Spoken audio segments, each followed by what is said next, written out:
also dialed the Sri Lankan Navy earlier today, Abhishek, and this is what I was essentially told by the Sri Lankan Navy. One, the fact that the rescue operation is actually on.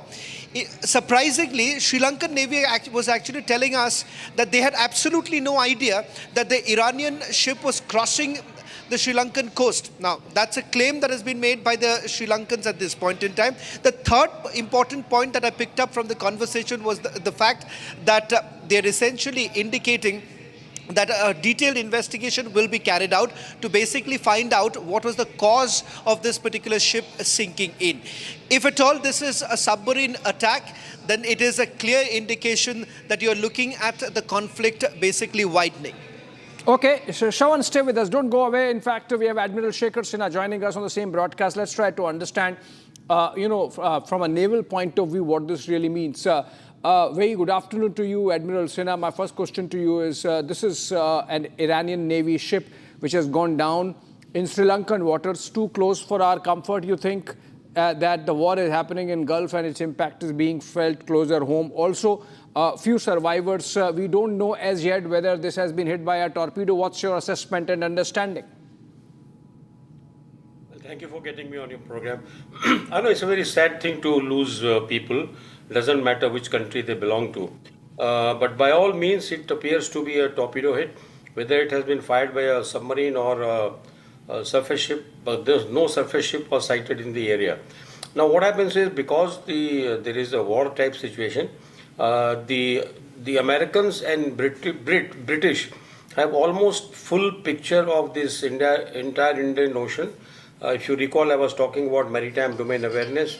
So their maritime domain awareness is very, very strong, and they would have tracked the ship for a little while. Now, as far as the position of the ship is concerned, yes, it is in the backyard, but it's near Point Galle, which is very close to the edge of the traffic separation scheme. In that area, there is a traffic separation, the eastbound traffic and westbound traffic. They all cross at a particular, like a lane, and all other ships, they don't cross in between because of the depth of water. So TSS, as it is called, it is just outside the TSS to the southern side. So therefore, it is actually in the international waters. So I understand that when the Mayday call or the distress call was received, the Sri Lankans dispatched a rescue ship, which is duty of every country, every seafaring country. Apparently, they have 32 seriously injured. If I understand from the talk that was going on between the Sri Lankan press officer and one of the anchors, apparently they have picked up 32, seriously injured people who had taken to hospital, and so are the 78 wounded people. They are being brought to the hospital. There may be some bigger boat in which they have come, but at least 101 crew members seems to have gone down with the ship. Now it will be a little bit difficult to tell right the moment that what was hit, but it is certainly, by all accounts, it looks like that possibly a torpedo hit. Once the recovered people are in a position to give a talk, they will probably tell us where did they hear the the bang noise. If it is below waterline, just remember, ships normally don't sink just because of fire. They always sink because of flooding. So flooding can happen by torpedo hit. It can happen very quickly. If it is underwater compartment, then the water will fill up very fast. If it is above water compartment, then it might take a little longer. So apparently, if it has gone down very quickly, which only those survivors can tell, that you will get to know that yes, the torpedo had hit possibly in the engine room or somewhere down below.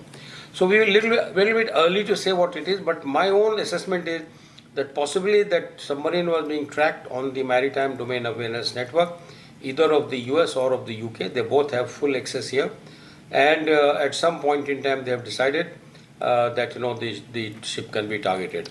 So I would say, by all accounts, it is in international water. It is too close to our country. There's no doubt about it. But this was bound to happen someday. We have been saying this, that Indian Ocean is no more a quiet ocean. The geopolitical changes which are taking place in the world. In one of some program, I did mention that the geopolitics is unfolding in the Indian Ocean, in the Bay of Bengal, in the Arabian Sea, and we have to be very, very alert and be with the system and be on full alert that if we go have to save somebody, we should not land up becoming a prey. And therefore, our anti-submarine forces will have to be very, very careful, and they will have to be at work. Admiral Sinha, this has gone down very fast because by the time the Sri Lankan rescuers reached the ship, there were no signs of the ship. Shawan, I believe, has a question for you on this. Shawan, over to you.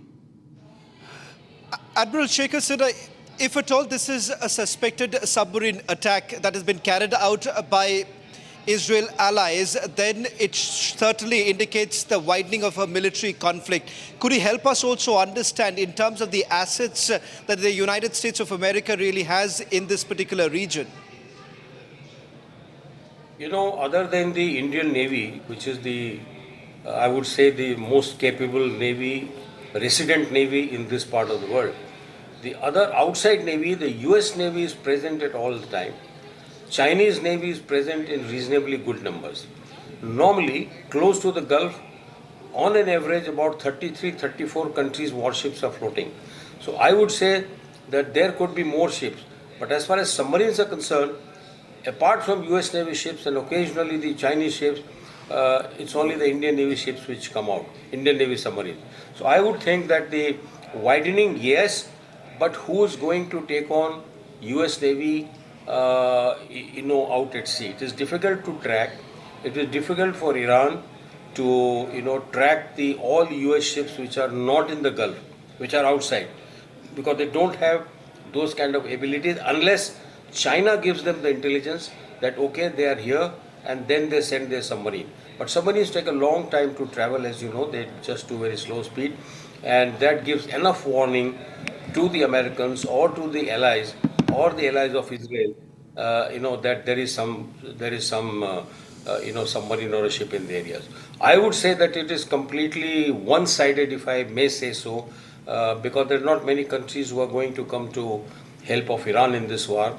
Nobody wants to join this war. The only other two countries who can do it are the Russians, which will take a very long time. They are not present in the area. The Chinese could, if they want to, to start targeting the American ships in this area. Yeah. But that will happen with their own peril. All right. Admiral Sinha, my next question is that if this was a ship which had come to participate in India's international fleet review and the exercise Milan, does it put any kind of diplomatic stress on India that it has happened so close to our waters when the ship had the original destination was India and was on its way back, and then the Americans have taken it down, or even if it's in international waters? Not really, because you see, once the ship takes an order to proceed out of harbor, which they were already outside the harbor, they only make a signal that they have sailed. After that, except for tracking the ship's movement for a little while, there is no onus as far as legalities are concerned. There is no onus on the part of Indian government. Yes, as a seafaring nation, to help them, to assist them in rescue, I am sure the Indian Navy is looking at those things, and I am sure they will soon be, they will probably be helping them in rescue. And investigation will have to be done by Sri Lankans because it's very close to their waters. It is in their EZ, it is in their, I would say, in contiguous zone. So only when some of the crew are taken out and they are in a position to make a statement during their treatment in a hospital, I would think that till then no more questions will be asked from them, because it's a question of survival to begin with. Yeah. But as far as the legalities are concerned, there is no onus. Right. Thank you so much, sir. Admiral Sinha there giving us a perspective on what happens next when this Iranian naval ship has been taken down in Sri Lankan waters off the Sri Lankan coast. But we don't know as yet who might have taken it down. Rakshita. Right, we're going to get more updates to our viewers, and in fact, Sri Lankan Navy has also said that they had launched immediate rescue operations, and as Shawan has also got us a fresh update that due to the oil spill around the ship, there is a delay in the Navy to take up the rescue mission in a fast pace. So yes, that's an obstruction in the rescue mission. While they have found some dead bodies, more casualties are feared.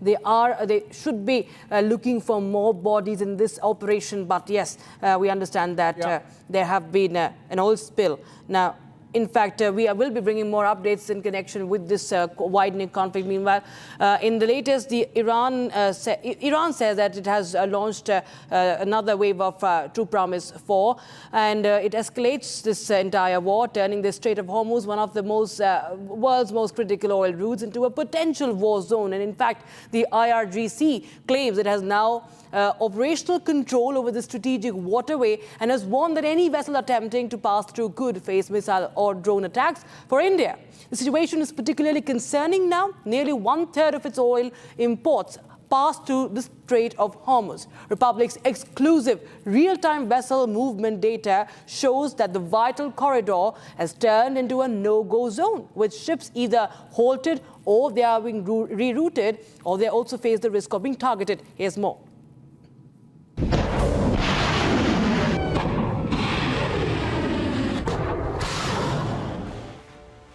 The Strait of Hormuz, carrying nearly 1/5 of the world's oil supply, is now at the center of escalating tensions. The Islamic Revolutionary Guard Corps claims it has taken complete control of the strategic waterway and warned that any vessel entering the region risks missile or drone strikes. A senior from the IRGC stated that more than 10 oil tankers have been struck as Iran's warning to turn a key oil route into a war zone were ignored. Republic's exclusive real-time vessel movement visuals show ships either halting or rerouting, turning the Strait of Hormuz into a virtual no-go zone. Real-time Strait of Hormuz data reveals a huge vessel lineup due to the war. The IRGC has also claimed it struck an American destroyer in the Indian Ocean using Ghadar 380 ballistic missiles and Taleh cruise missiles. Ghadar missile is a medium-range ballistic missile capable of striking targets up to 2,000 kilometers away, while the Taleh cruise missile has a range of about 1,000 kilometers. Iran claims the destroyer was refueling from a US tanker when the missiles hit, triggering fires on both vessels. With missile threats now looming over one of the world's most vital oil corridors, fear arises for major disruptions to energy supply and shipping.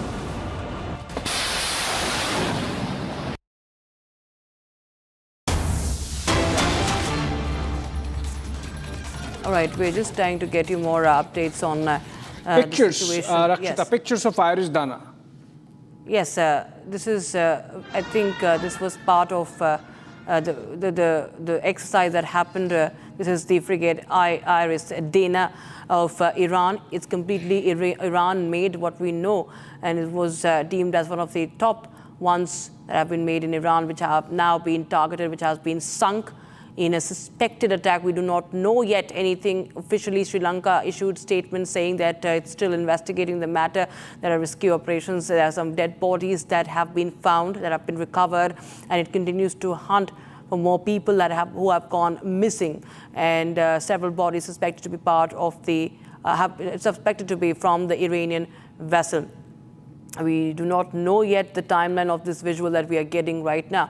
This was perhaps when it was setting sail from the Milan exercise that happened. It participated in this international fleet review, and this was Milan 2026 in Vizag and Visakhapatnam of India. And it was on its way back, what we understand. Don't know if it was on way back, but it continued to have a threat. And now we understand that it has been sunk, and no ship has been found, only some debris and the oil spill. In fact, more of the oil spill has been now found, which is also an obstruction as far as this oil spill is concerned. And I think we have Vice Admiral Shekhar Sinha back with us. Admiral Sinha, we are getting in more visuals. This is perhaps earlier when it had not left, or it was about to leave from Vizag. port, and we are getting in this visual. Sri Lanka is not, of course, saying anything about what really has happened, what could be the cause of this ship sinking. But what do you really understand from this? As you had earlier also mentioned that the U.S. arsenal is always there. It has a presence in the region where this has happened. What do you really make out in the latest, and how much of a threat this is going to be now for other countries down South Asia? Well, this is this is an Iranian ship, and looks like it has been torpedoed either by a submarine or by a ship. But if it was a ship, it would have been from the ship would have been somewhere in the area, nearby or far off, which apparently is not visible or not there on any of the network. America, the US and the British have a very good maritime domain awareness network in the Indian Ocean, in fact the entire Indo-Pacific, and they exactly know which ship is where at any given time. And targeting becomes that much easier. So I would say that at the moment, till such time, the survivors can give an account of where it was hit, what time was it, how quickly it sank. If the hit of torpedo is below the waterline, then the flooding takes place very quickly and the ship sinks very quickly. Mind you, the fire does not sink the ship alone. Unless it floods by crack somewhere or hole somewhere, the ships take long time to burn and to sink. But in this case, it looks like it is a very clean, sort of submerging of the ship. And survivors are also apparently, 32 of them who have been picked up, they are injured, and rest 78 are wounded, and about 101 are missing. So I would say that it's sad to lose lives, and the rescue is going on in full swing. The Sri Lankan Navy is in action there. They are the ones who heard the distress call first, and they dispatched the rescue ship.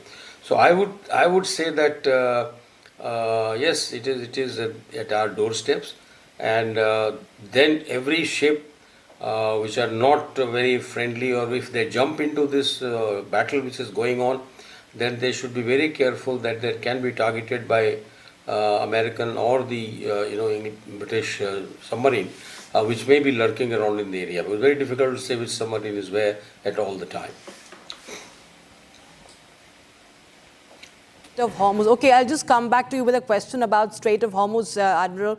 I will just go across to my colleague Sharda, who's joining us right now. Sharda, okay, she is disconnected. Admiral Sinha, if I could just understand from you, the Strait of Hormuz is now at the center of this entire conflict. What we are witnessing, we do not know yet if this could be everything. There's nothing that is not possible in this in this entire conflict that is only widening. There are many ships that are stuck, and in fact, Iran is saying, IRGC says it has full control, and only a Chinese ship, as per reports, it says that will be allowed now. Even Indian ships are stuck over there. And how much of a threat this now remains, and what could be done, sir? As long as the ships remain inside the harbor or inside in the Gulf, then they're being hit. Unless they are an American ship, chances are less, because then you will be making more enemies by sinking their ships, those who are not participating in this entire battle. So I would say that no ship will probably be leaving harbor. Certainly not the commercial ships, though the American president has announced last night that he will be providing support of the US Navy to escort the tankers who don't belong to America but they are to the world as a public good, that they can escort the merchant ships, the cargo ships out of the Straits of Hormuz. But how will they do it safely when the IRGC boats are absolutely hostile? Will they not target the US Navy ships? This remains to be seen. There has to be some discussion, some talk between these two. Admiral Sinha, many thanks for joining us with your insights and your reading of the situation. Viewers, we will continue to get you more live updates and the visuals that are coming in this widening conflict. On the other side of this very, very short break, don't go anywhere. We'll be right back with more information on the Iranian vessel sinking in the Indian Ocean region. Our pure सूजी pasta उबालो मिलाओ और खाओ 8 minute में तैयार। क्या taste है सबका राजा हार्डकोर मसाला। झुमका तेरा झुमका तेरा झुमका नॉट देयर, मेरा काउंटर टॉप टूट जाएगा। तेरा झुमका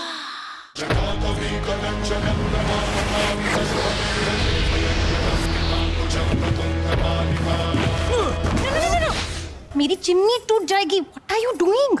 रानी, इस घर में कुछ है जो टूटता नहीं। ये पिलर कभी नहीं टूटेगा। रुंगटा स्टील टीएमटी से बना। रुंगटा नहीं तो घर स्ट्रॉन्ग नहीं। रुंगटा स्टील टीएमटी बार एकदम सॉलिड। प्यास बुझाए ठंडक लाए सबको भाई जीरा से एमडीएच का जलजीरा जीरा से। जीरा से असली रिफ्रेशिंग, असली स्वाद, असली मजा। एमडीएच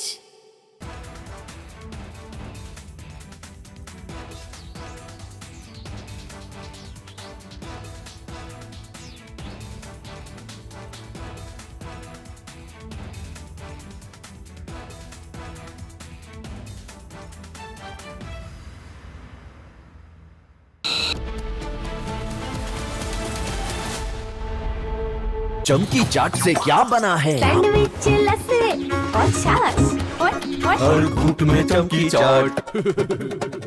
ड्राई फ्रूट और दही बड़े। चमकी चाट से स्वाद बढ़े। असली स्वाद सिर्फ चंकी चाट। MDH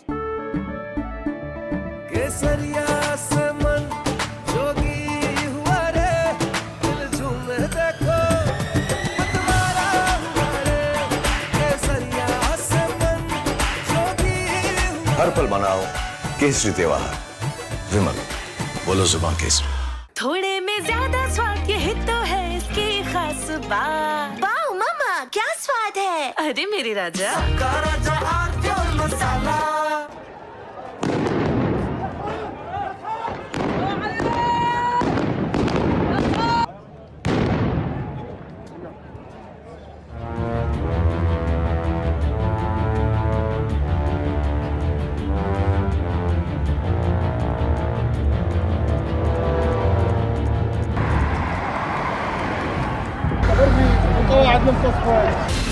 From Asia's largest news headquarters,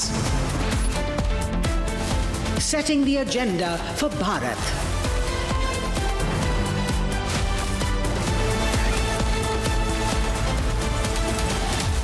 You're watching Republic.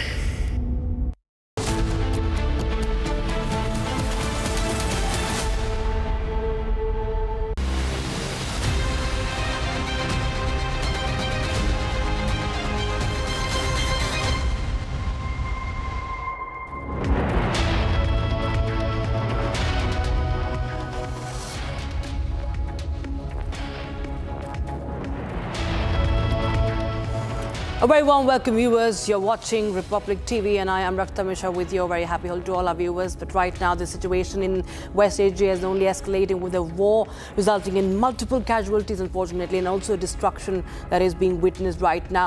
There are also new updates coming in from the Iranian ship that has been sunk near Sri Lanka. The Indian Ocean region will get you more updates on that and much more. But first, the headlines. IRGC launches the 17th wave of strikes against the United States and Israeli targets. IRGC, in fact, fresh visuals show Iranian missile dodging the US-Israeli air defense systems, hitting targets, and in fact, that raises questions on the air defense, the American air defense system capabilities. Iran releases footage of the moment an Israeli air missile drone was shot down in Khurramabad. Iran claims complete control of Strait of Hormuz after claiming to strike 10 oil tankers for ignoring warnings. Explosions rock US Victoria base near Baghdad airport in Iraq after Iranian drone strike.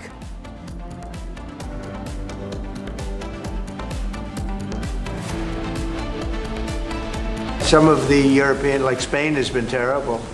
In fact, I told Scott to cut off all dealings with Spain. Spain, first of all, Trump threatens to hold trade with Spain over military base access.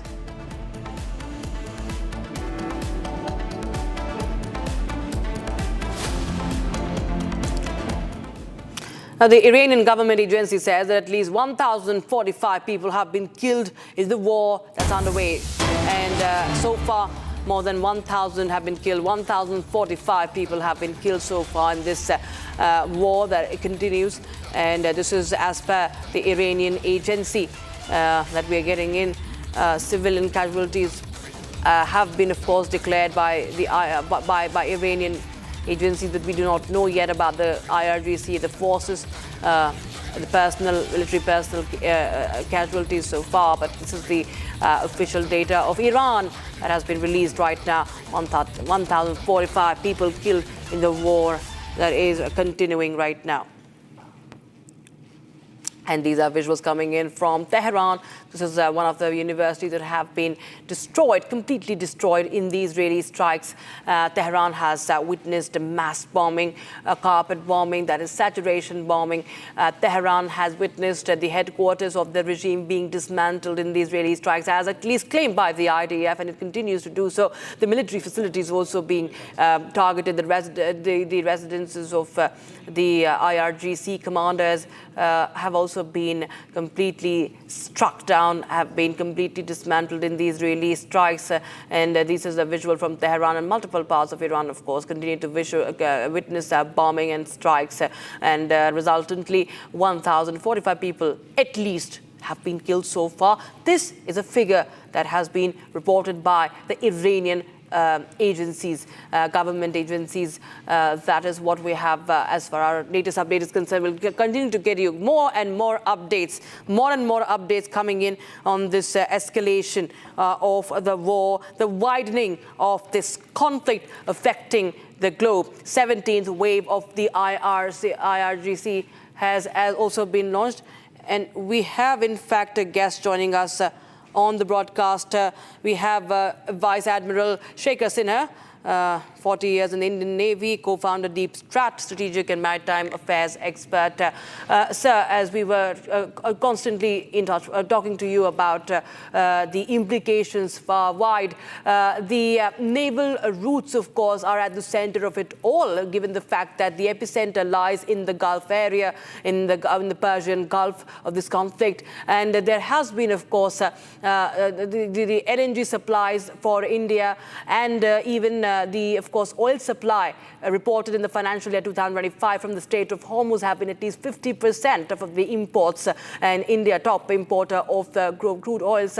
This has a deep impact. But do you think, but how much do you gauge, for what could be the issue, or how much of a problem this could be for India strategically, economically, both? Well, it's very much, it will impact the economy, because in total about 40% of our total oil actually comes from the Gulf. And, it has to come at a particular rate, because our refineries can refine a certain quantity, and therefore they must keep getting the, the crude oil. So that will not happen. Though the government has made an announcement that they have asked Oman to increase their supply. As you know, the Oman oil supply is not inside the Gulf. It is on the Oman's east coast, which is facing the Arabian Sea, like, Salalah and that area. Similarly, there are other countries from which we buy. As you know, we buy from Venezuela, and I'm sure Venezuelans will be only too happy, which is now almost under American control, to sell it to the Indians in dollar terms. The problem is not that. The problem is that because you have seen the rupee has slumped down to a much lower value, breached the 92 rupee to a dollar mark, that will increase the price of oil that will be sold after refinery of the crude, because the insurance required by the ships, that will go up, because they are under more danger, more threat of a missile attack. And as a result, the entire cost will be borne by the buyers. So that one way to offset is probably to relook at the custom duty by the central government and by the state governments, because state government also charges separate taxation on, as you know, petroleum and alcohol. These two things are out of the complete ambit of VAT. The state government and the central government apply taxes separately. So this will have quite a bit of impact, but I think our economy is quite resilient. I am sure the government is doing many things to make sure that the reserve does not run out. We still should be having 15, 20 days of reserve. And there are countries who can supply oil. Maybe we can go back to US and ask them that they should exempt that sanction for the time being till such time the Straits of Hormuz is open for a normal transit. And we go back to Russia and buy some more fuel. So I think there are ways to do it. A lot of diplomacy is required. And I'm sure that our EM minister and foreign secretary must be having a very busy time. So I would think that, the scene is quite bad. Seems like it is expanding, as you reported a little while ago, that, one Iranian ship has sunk. Now, they will certainly look for revenge, and they will start hunting the, British ships or maybe the allied ships and the American ships. Though I would say their ability to find a submarine of the US in the Indian Ocean can be quite limited unless the Chinese give them some kind of help on intelligence, or maybe the Russians give them some help on intelligence. Turkey is, not very pro-Iran. So in fact, Turkey has been hit this morning by Iranian missile. So that is another sort of Islamic country which is, opposed to what is going on. Right. So I would say that, we have to be really, a lot of work is going on. Hopefully, we'll hear from the government. Right, Admiral Sinha, just stay on with us. We have a breaking news coming in right now. Breaking news is that all Americans have been asked to leave from Pakistan. Pakistan's State Department has updated the travel advisory for Pakistan to reflect the ordered departure of non-emergency U.S. government personnel and family members of government personnel from United States consulates in Lahore and Karachi. That's the advisory. And the takeaway, of course, is that the Americans have been asked to vacate Pakistan. Amid the war, Americans asked to leave Pakistan. Pakistan has been in a situation, in a messy situation. It's been in a fix ever since this war has broken out. We've seen the targeting of the US and the embassies in Lahore, in Karachi, and what happened on the streets of Lahore and Karachi. Well, you can very well see that on your screens, and that, of course, has led to several questions about the ties of Pakistan with United States. Admiral Sinha, I'll just go across to you on this. Amid this situation that's escalating, Pakistan has been in a quagmire of sorts, and now Americans are being asked to leave Pakistan. How do you see this? It is quite possible that the Americans possibly partly start operating from the Pakistan airfield or Pakistani ports, and therefore in return, in retaliation, it is quite possible that the Iranians will begin to fire on them. And this could be one of the reasons why the American citizens have been asked to leave Pakistan immediately. That can be the only reason.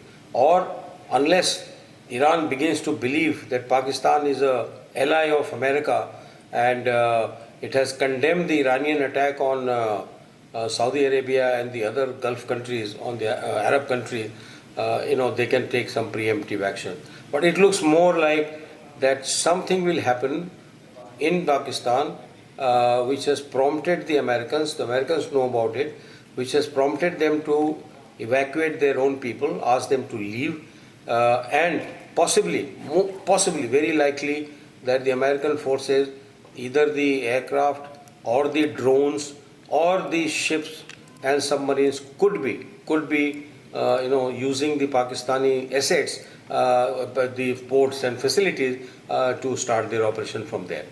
Right. Just stay on with us, Admiral Sinha. We just have more breaking news. You mentioned about Turkey as well. Well, we're getting in some information from Iran shooting a missile towards Turkish territory. Missile shot down by the NATO defense systems. In fact, NATO defenses have shot down the Iranian missile firing towards Turkey. That's the breaking news we have right now. Iran firing missile at Turkey destroyed by NATO air defense systems.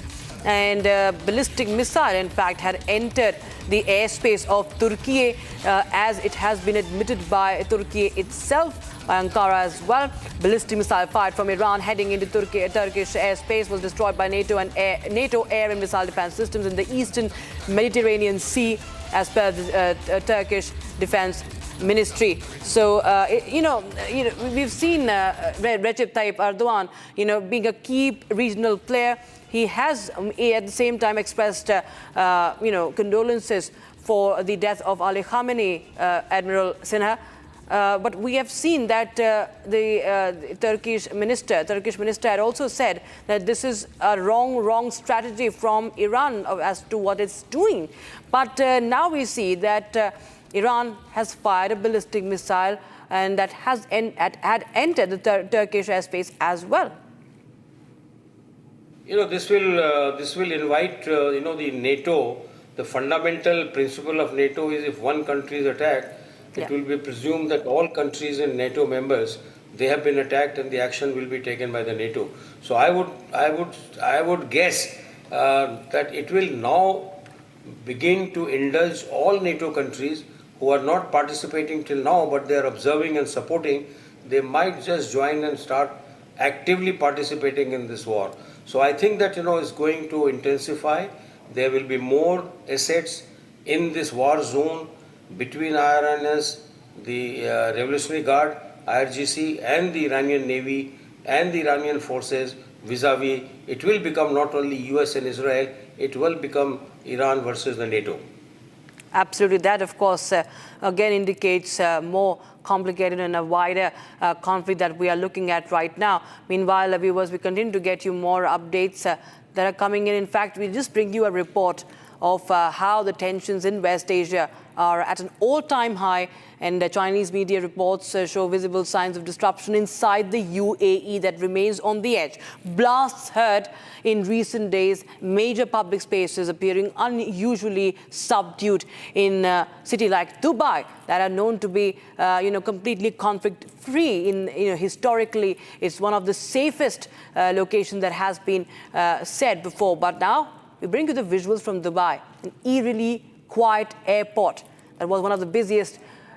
Flights have been disrupted, tourists are stranded. In fact, the Jamal Rushdie from Arab League has given his thoughts on the war, condemning the violence and calling for an immediate end to the war, saying that the region did not want this escalation. Here's more.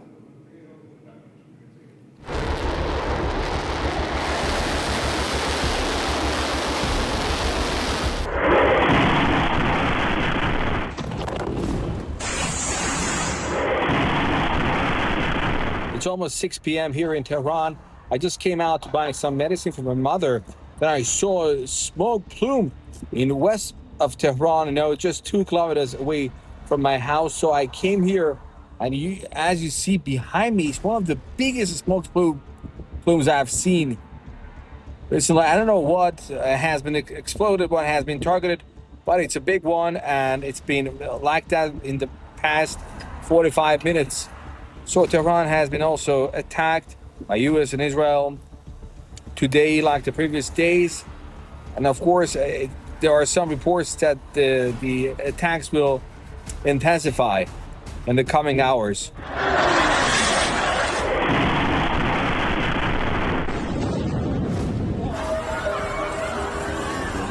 Currently, I'm in Dubai, and we are going to the airport and see if other things are still going on in normal in Dubai.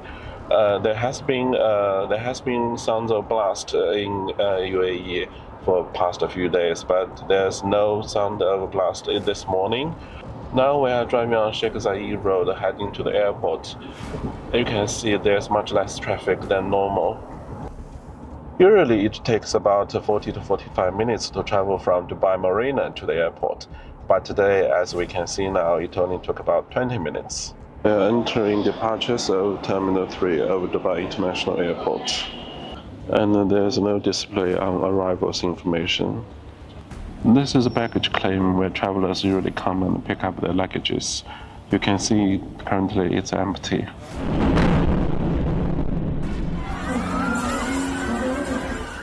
we did not expect that the Iranian response would be missiles, drones, and drone attacks on Arab countries, on the civilians, on civilian installations.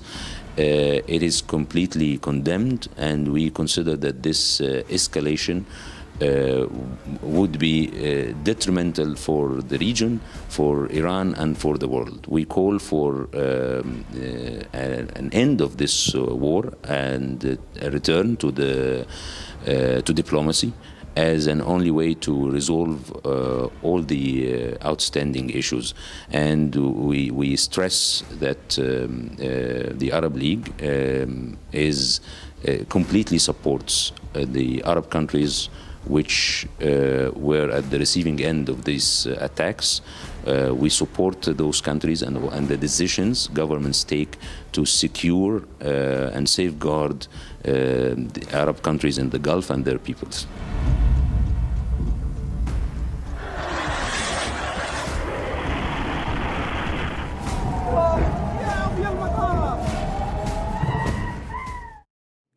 All right, we have some breaking news coming in right now. This is in connection with Qatar Energy, that is the top LNG producer of the world. It has declared a force majeure further to the announcement by Qatar Energy to stop production of liquefied natural gas, that is LNG, and associated products.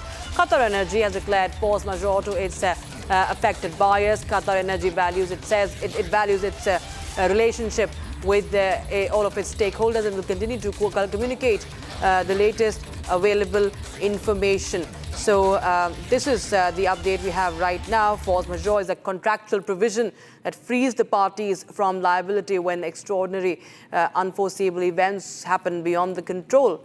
And that has been now declared by Qatar Energy. Admiral Sinha continues to be with us. Admiral Sinha, well, it's a top LNG producer halting production, which in fact shakes up the global gas markets now. But yes, this is a declaration of force majeure also coming in. But what do you really foresee? What do you really understand the impact of this?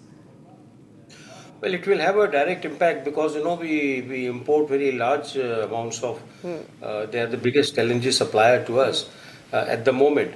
And once the force majeure has been implemented, it means there is no legal binding on them thereafter to be, that becomes part of contract where it is mentioned that in case of force majeure, no penalization to Qatar will be done. So now India will have to look for alternate LNG markets very quickly and possibly, from the South American countries or maybe from some of the stations on Russia. But I'm sure some diplomatic effort will be required to asking US to see that the sanctions are withdrawn for the period of this war, as I mentioned earlier, because Qatar is right inside and hitting Qatar. Qatar used to be doing a lot of forward batting for Iran in the peacetime. If you recall, all the talks were taking place in Doha, and last time it was in Oman. But Doha has been very active on getting to, join both the sides of the Gulf, which is Iran and the Arab world. And this seems to be breaking down. And this is really, really very troublesome news. And, it will impact, it will start impacting all houses. Most of the cooking gas comes from these, the LNGs. So I'm sure there's a lot of stock, but, the liquefied natural gas has only that much of quantity can be kept because they are very volatile in nature. Right, sir. Absolutely. In fact, we continue to get more details on the escalating conflict, and we have now the tensions across West Asia escalating after the US consulate and the embassy in Dubai and Kuwait respectively came under attack, and a drone strike hit the US consulate in Dubai. Another attack targeted the US embassy in Kuwait, now forcing closures and raising fresh concerns about the security of the American assets in the region. And here's a report on what's going on.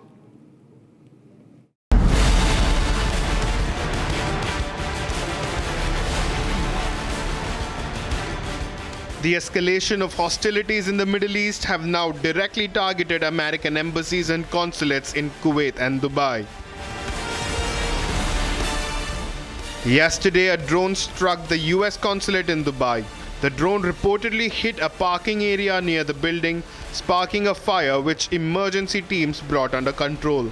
Officials confirmed that no injuries were reported and that the consular staff were safe and sound.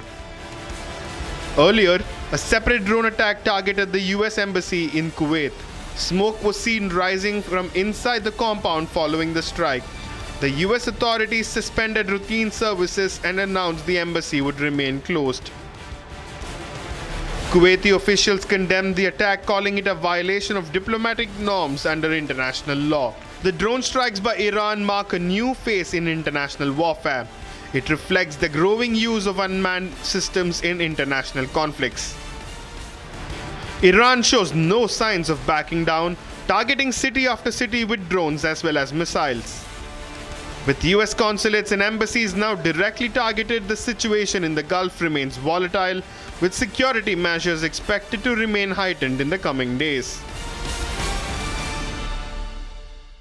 Now on to what's happening back home in India. Former Jammu Kashmir Chief Minister and PDP's Mehbooba Mufti has issued a strong remark condemning the OIC, that is the Organization of Islamic Cooperation, for its silence over the US-Israeli strikes on Iran. Going a step further, Mufti also participated in a protest in which she burned the posters of Netanyahu and Donald Trump. More details about Mufti's reaction to the escalating West Asia war.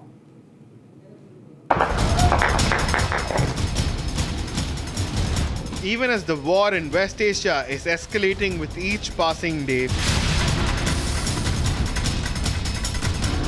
the situation in Jammu and Kashmir seems to be turning even more volatile.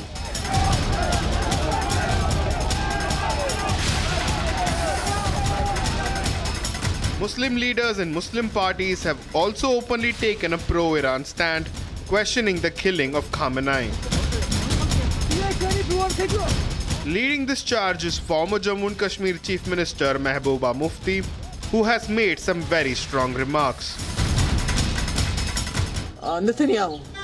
And together they go war criminal. He's also a war criminal. They go and they attack a sovereign country like Iran and nobody is talking about it. And unfortunately the Muslim countries, मुझे बहुत अफसोस के साथ कहना पड़ता है जो Muslim countries हैं, जितनी भी गल्फ में है, जितनी भी कंट्रीज हैं मिडिल ईस्ट में है, वो न सिर्फ तमाशा देख रही हैं बल्कि उनके मुंह से एक लफ्ज नहीं निकला है, but indirectly tacitly they are also supporting this attack on Iran by providing bases to the Americans. She further alleged that Pakistan was against Iran and in league with Israel.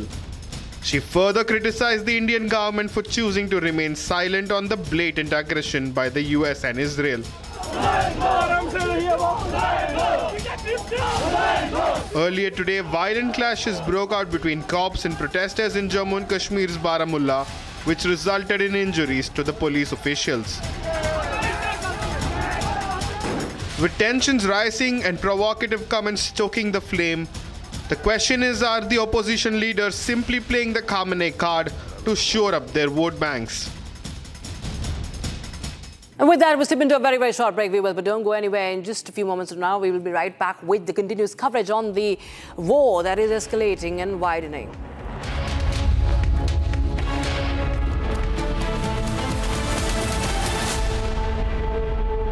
थोड़े में ज्यादा स्वाद यही तो है इसकी खास बात। वाओ मामा, क्या स्वाद है? अरे मेरे राजा। In the India Today Best Universities Survey, India's #1 ranked universities in various streams are JNU Delhi, Amity University, AIMS Delhi, IIT Delhi, and National Law School Bengaluru. चमकी चाट से क्या बना है? आलू चाट या फ्रूट चाट, स्वाद बनाए चमकी चाट। क्या बात है? स्वादिष्ट पकोड़े और फरसान, अरे चमकी चाट है इसकी जान। असली स्वाद सिर्फ चमकी चाट। केसरिया से मन जोगी हुआ रे, दिल झूमे देखो मतवारा हुआ रे। केसरिया से मन जोगी हुआ। हर पल मनाओ केसरी त्योहार। विमल, बोलो जुबान Kesari.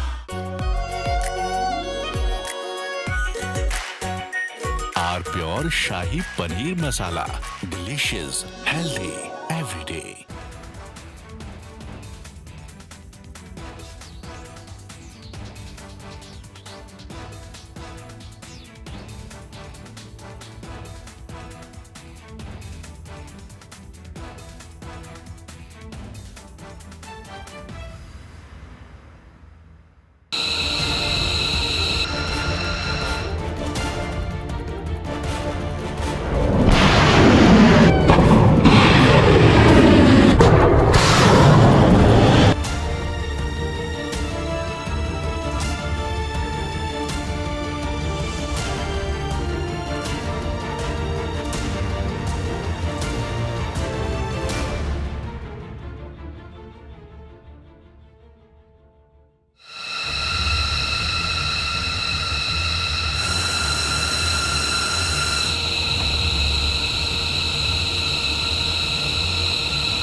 IRGC launches 17th wave of strikes against Israel and other targets in the Gulf. Fresh visuals show Iranian missile dodging a US-Israeli air defense system and hitting targets.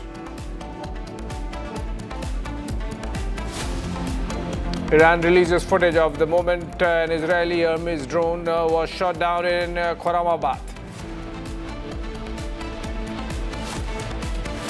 Iran claims complete control of the Strait of Hormuz after claiming that striking of 10 oil tankers happened for ignoring warnings.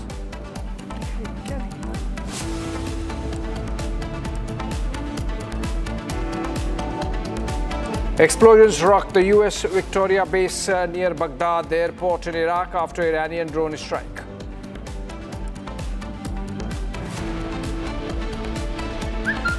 Some of the European, like Spain, has been terrible.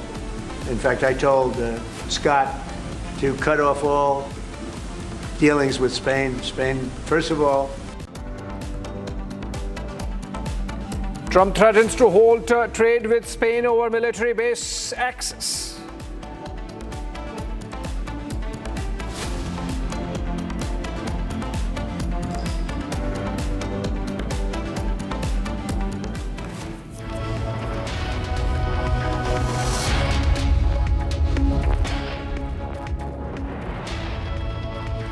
Okay, and let's begin with a breaking development coming in connection with the war theater, where the IAEA, International Atomic Energy Agency, has made a review of the situation on the ground, vis-a-vis whether there is any nuclear leak. Because remember, all those facilities where nuclear fissile material is kept are being targeted by the United States and the Israelis. Now, IAEA says that the Isfahan nuclear site, while there is damage to buildings, there is no radiological release risk at this time. IAEA now making a statement saying there's no damage to facilities containing nuclear material in Iran. Now, that leaves a big question as to what are the military objectives really of this war of attrition that the United States has launched. If the target was to make sure that Israeli nuclear facilities are destroyed so that Iranian nuclear facilities are destroyed so that Iran cannot make a nuclear bomb, in that case, if there is no damage to Isfahan and Natanz despite all the massive bombing over the last 5 days, why there is no impact? And if there is no impact, what's the objective? I mean, it leaves one confused. Another breaking. Okay, come back to another breaking. This time it is about a United States strike that has sunk an Iranian naval ship, but off the coast of Sri Lanka. Now it seems confirmation is coming in with the United States clarifying that yes, one of their warships in the region carried out a targeted hit at Iranian naval ship by the name of Iris Dana, and Iris Dana is down. Iris Dana has sunk. It had over 100 sailors, of which some are rescued. The Sri Lankans say when their naval ships or when their rescue ships reached the spot from where the distress signals had come, there were no signs of any naval ship. It had already sunk, which means it went down very fast. But some of the sailors were floating around in dinghies or in the lifeboats, and they were rescued. That number stands at about 38, and the rest of the 100+ sailors perhaps perished with the sinking of an Iranian naval ship, Iris Dana.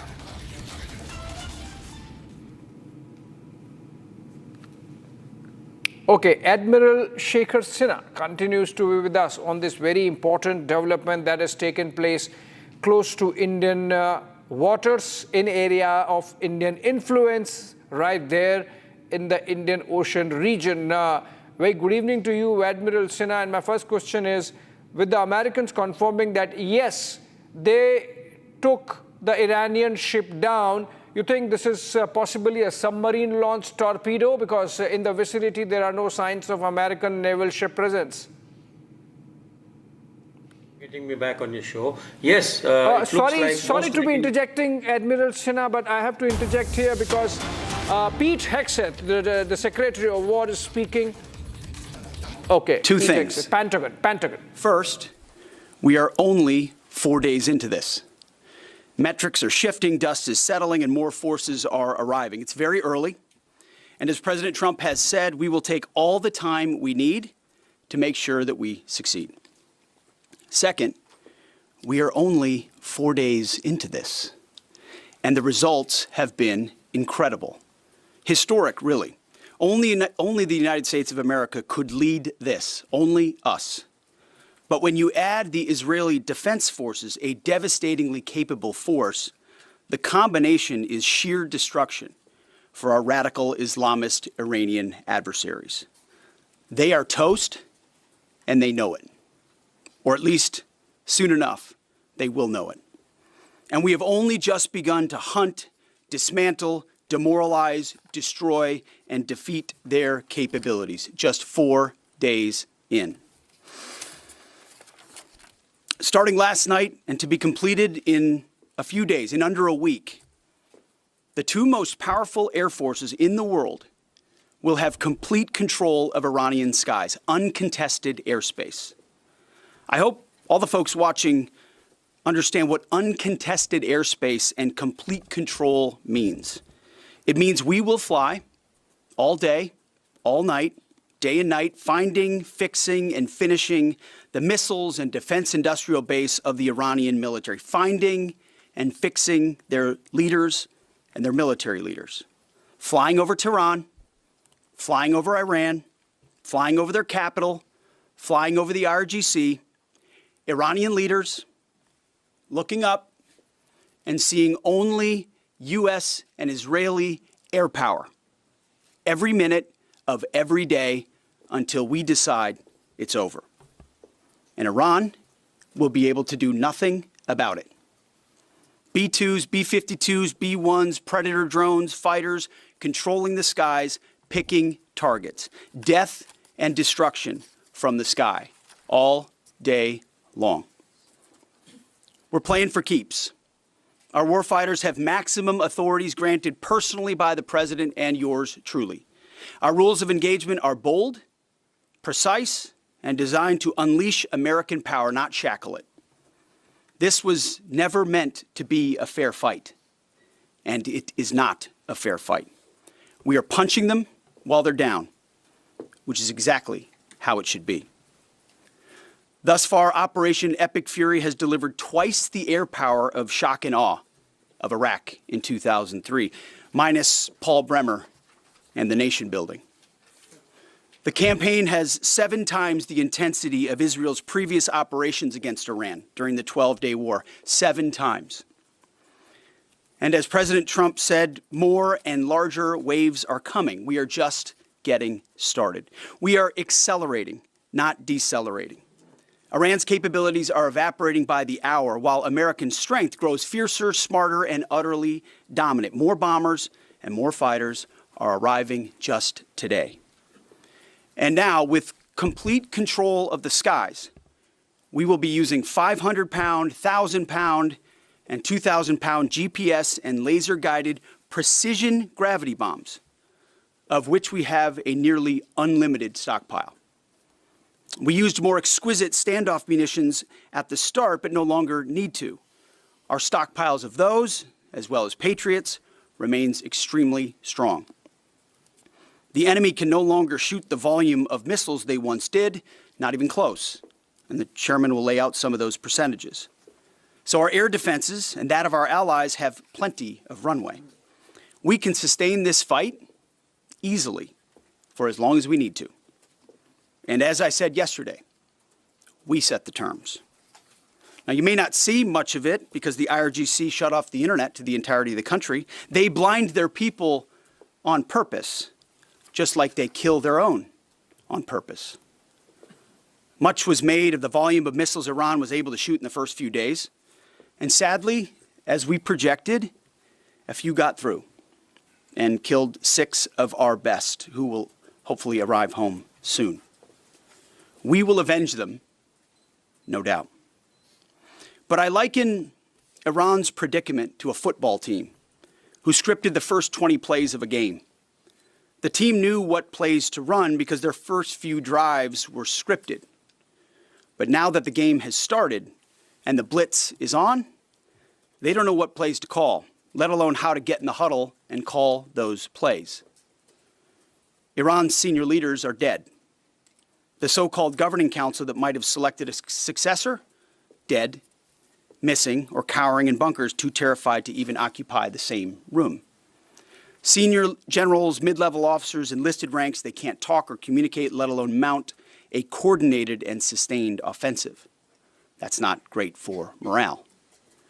The Iranian Air Force is no more, built for 1996, destroyed in 2026. The Iranian Navy rests at the bottom of the Persian Gulf. Combat ineffective, decimated, destroyed, defeated, pick your adjective. In fact, last night, we sunk their prize ship, the Soleimani. Looks like POTUS got him twice. Their Navy, not a factor. Pick your adjective, it is no more.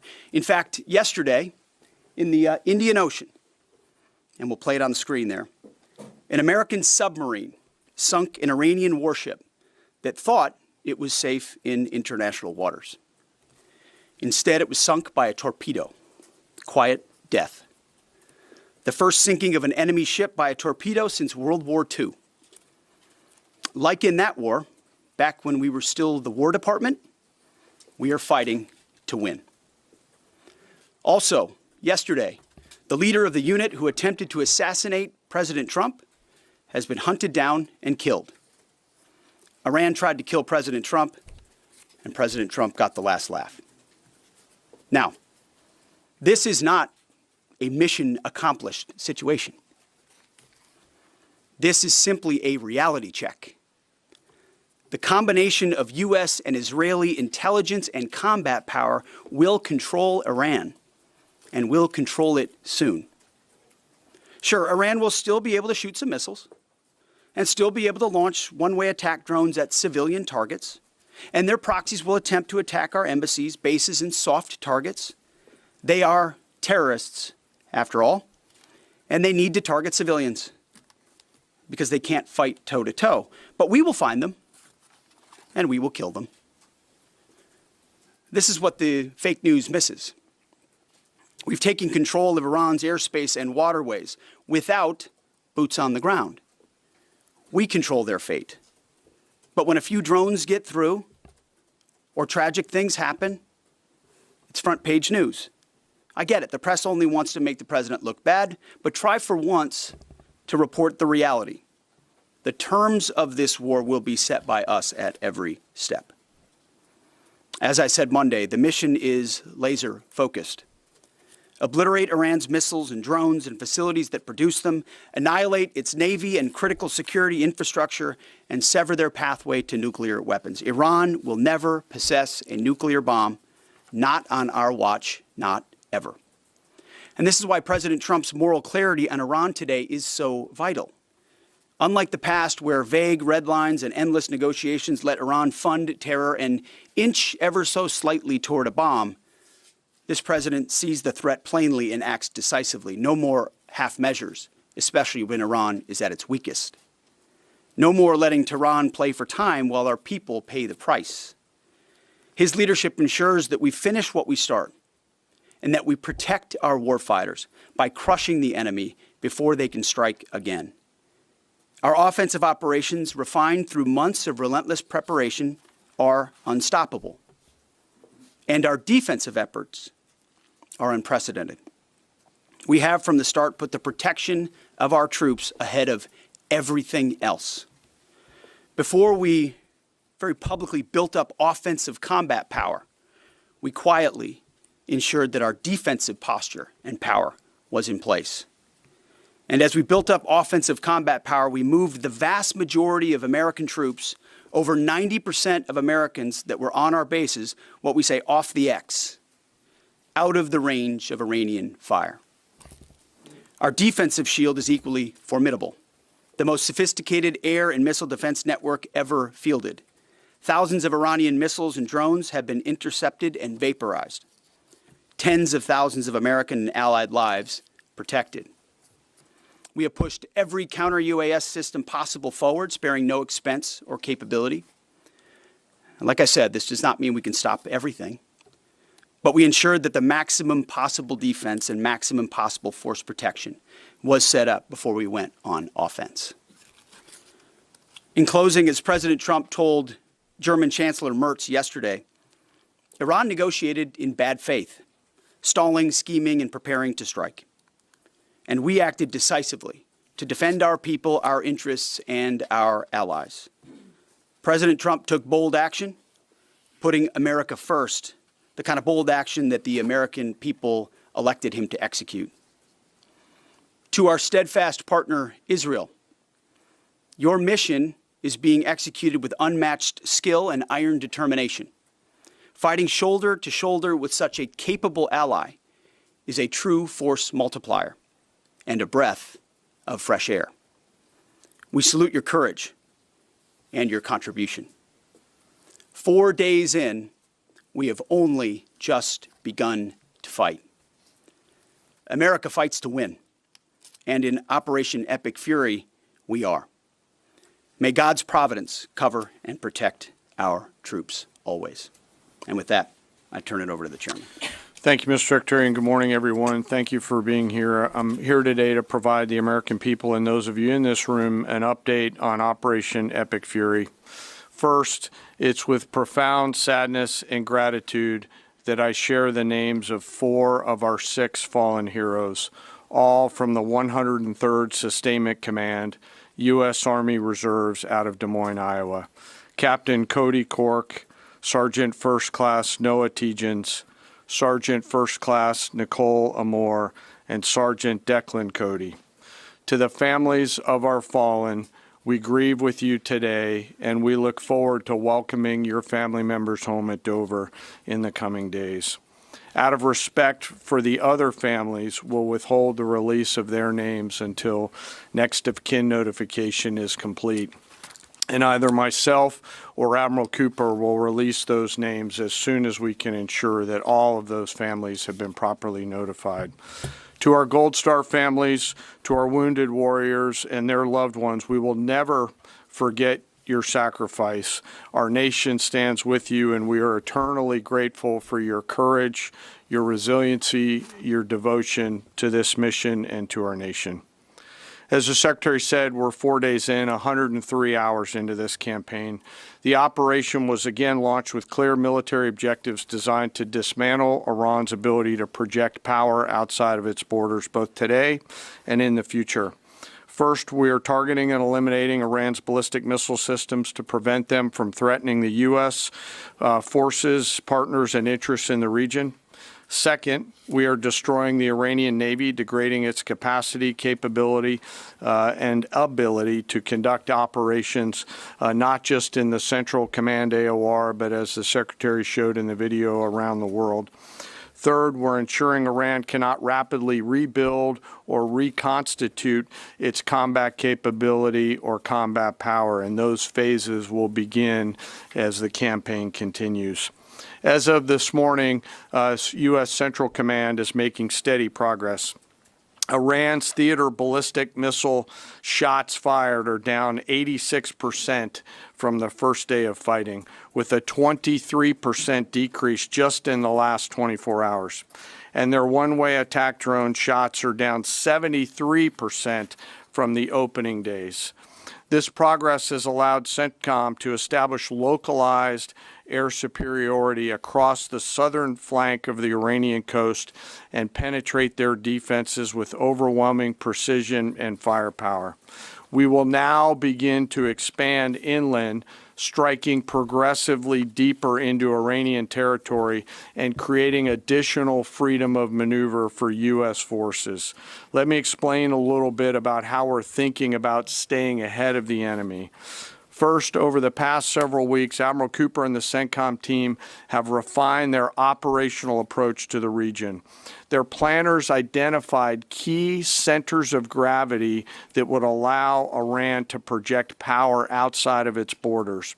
They thought about how to isolate critical vulnerabilities and determined where, with precision, the greatest strategic effect could be achieved. As a result of this, CENTCOM is now shifting in day 4 already from large deliberate strike packages using standoff munitions at range outside an enemy's ability to shoot at us, now into stand-in precision strikes overhead Iran. As the Secretary said, this is a point of munitions transition from standoff munitions to stand-in munitions like joint direct attack munitions, which are GPS-aided free-fall weapons, and other things like Hellfires, etc. This will allow the joint force to deliver significantly increased precision effects on the target. The throttle is coming up, as the Secretary said, as opposed to ramping down. This will allow us to maintain consistent pressure on the adversary over the coming days, disrupt their launch timelines, and impose cost every day around the clock. I know there have been a lot of questions about munitions. We have sufficient precision munitions for the task at hand, both on the offense and defense. But I want to tell you, teammates, as a matter of practice, I don't want to be talking about quantities. And I know there's been a great debate about that, and I appreciate the interest, but just know that we consider that an operational security matter. Let me flip to the map here. Hopefully I don't kill anybody with a laser pointer. As I mentioned earlier, and for you with the camera right there, my friend, I hope I don't ricochet off and hurt you. Over the initial days, the U.S. Joint Forces continued to attack and attrit ballistic missile capabilities as well as integrated air defense capabilities along the southern axis. Along the northern axis, Israel and the Israeli Air Force has predominantly been working integrated air defense targets along the northern flank, as well as medium-range ballistic missile capability as well. From the sea, the USS Ford has continued to project combat power here, as well as the bomber pulses that we talked about in the opening days of this briefing. Along the southern axis, the USS Abraham Lincoln Strike Group has continued to provide pressure from the sea along the southeastern side of the coast and has been attriting naval capability all along the Strait and up into the Arabian Gulf at a size and scale sufficiently to address the targets required. To date, we've hit over 2,000 targets, as Admiral Cooper said in his video last night. We've destroyed more than 20 Iranian naval vessels, including, in addition to the frigate outside of the area, one submarine, and effectively neutralized at this point in time Iran's major naval presence in theater out there. As the Secretary showed the video, for the first time since 1945, a United States Navy fast attack submarine has sunk an enemy combatant ship using a single Mark 48 torpedo to achieve immediate effect, sending the warship to the bottom of the sea. I want to remind everybody that this is an incredible demonstration of America's global reach. To hunt, find, and kill an out-of-area deployer is something that only the United States can do at this type of scale. Over the next 24 to 48 hours, CENTCOM will continue to strike infrastructure and naval capability, and will continue to assess our progress against the military objectives. It does take time for us to collect that information and to assess en route. Much of our intelligence, surveillance, and reconnaissance capability is currently hunting and killing ballistic missile launchers and one-way attack capability. We're precise in that assessment, and we call balls and strikes in that assessment. We take that matter seriously. Iran, on the other hand, has been indiscriminate and more imprecise in their attacks. They fired more than 500 ballistic missiles and more than 2,000 drones, striking innocent civilian targets throughout the region. Our partners are answering the call to defend themselves right alongside us. Jordan, Bahrain, Saudi Arabia, the UAE, Qatar, and Kuwait are all defending their people with their own combat capability, with precision and restraint. Jordanian air defense crews recently intercepted a cluster of Iranian one-way attack drones headed to Amman. Bahrain's air defense forces shot down an inbound drone approaching Manama's maritime infrastructure, protecting both their population and critical shipping lanes. Saudi Patriot batteries stopped a salvo of ballistic missiles aimed at energy facilities near Dhahran. The UAE neutralized multiple drones targeting Abu Dhabi's industrial zone, demonstrating speed and precision. And Qatari fighters for the first time have shot down 2 Iranian bombers that were en route to their location. Together, these nations are helping to defend themselves and project power as required against the enemy. We're 100 hours in. It's still very early, as the Secretary said, but the balance is shifting. We've always got to remember that these operations are complex, dangerous, and far from over. Our soldiers, sailors, airmen, Marines, Guardians, and Coast Guardsmen remain in harm's way, and we must be clear-eyed that the risk is still high. This is combat. Let us never forget this. As we continue, I ask that we hold all of our deployed teammates in our thoughts, those standing the watch, flying the sorties, sustaining the fight, and carrying our nation's burden. And I'll stop where I started, and that's remembering our 6 fallen who will return home as soon as possible. I remain humbled, grateful, inspired by every day the valor and professionalism of our joint force. They are quiet professionals through and through, out there doing America's work through the day and through the darkness. And with that, I'll take your questions along with the Secretary. Go ahead. What do you assess the enemy's control and command status is right now? And can you broadly describe our decisive point in this operation? Well, I won't describe the decisive point in the operation because that would tell the bad guys what it was. That's a good question, though. I appreciate the question. There are C2 structures in a bad way. Admiral Cooper's been continuing to pressure C2 at the IRGC C2 and other military elements, and will continue to do so. Thank you for the question. Thank you, Secretary Hegseth. Mary Margaret with the Daily Wire. Couple questions for you and then one for General Kane. Can you tell us more about how we took out the leader who was the leader of the group that was trying to assassinate President Trump? And then Turkey's defense ministry says NATO air defense systems intercepted an Iranian ballistic missile headed towards Turkish airspace. Could this trigger NATO's Article 5, and was it the U.S. who shot it down? On the first question, we've known for a long time that Iran had intentions on trying to kill President Trump and or other U.S. Officials. And while that was not the focus of the effort by any stretch of the imagination, in fact, never raised by the president or anybody else, I ensured and others ensured that those who were responsible for that were eventually part of the target list. It wasn't the beginning of the effort. We were focused on on missiles and launchers, and that's the focus. But ultimately, if we had the opportunity to get at those who are trying to get at Americans specifically, we would. And so we eventually had the opportunity to do that from the air. And then on the matter with Turkey, I'll have to get back to you on exactly what the intercept looked like that we're aware of.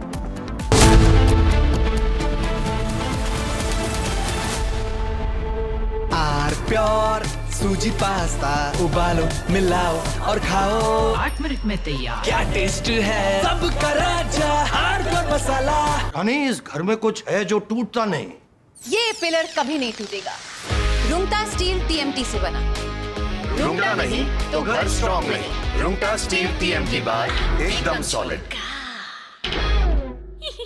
प्यास बुझाए ठंडक लाए सबको भाई जीरा से MDH का जलजीरा जीरा से जीरा से असली रिफ्रेशिंग असली स्वाद असली मजा MDH केसरिया से मन जोगी हुआ रे दिल झूमे देखो मतवारा हुआ रे केसरिया से मन जोगी हर पल मनाओ केसरी त्योहार विमल बोलो जुबान केसरी थोड़े में ज्यादा स्वाद ये तो है इसकी खास बात वाओ मामा क्या स्वाद है अरे मेरे राजा राजा pure masala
Hegseth, with respect to House Minority Leader Hakeem Jeffrey's statement that the Iran mission will end in failure, what kind of message does that send to our enemies, and what does it do to the motivation of our troops? Well, I've been through that movie before with the Democrats rooting against the country. Our generation saw that in our battlefields. I think it's pretty unprecedented and unfortunate that it would occur 4 days in to an operation where, as the chairman laid out, America's best are operating in an incredibly challenging environment where they're having incredible success, but they're meeting a determined adversary. And he's been privy to briefs that we've provided. He knows how effective this has been. He's being disingenuous, which we're used to. Right here. Thank you for taking my question. Heather Mullins, Lindell TV.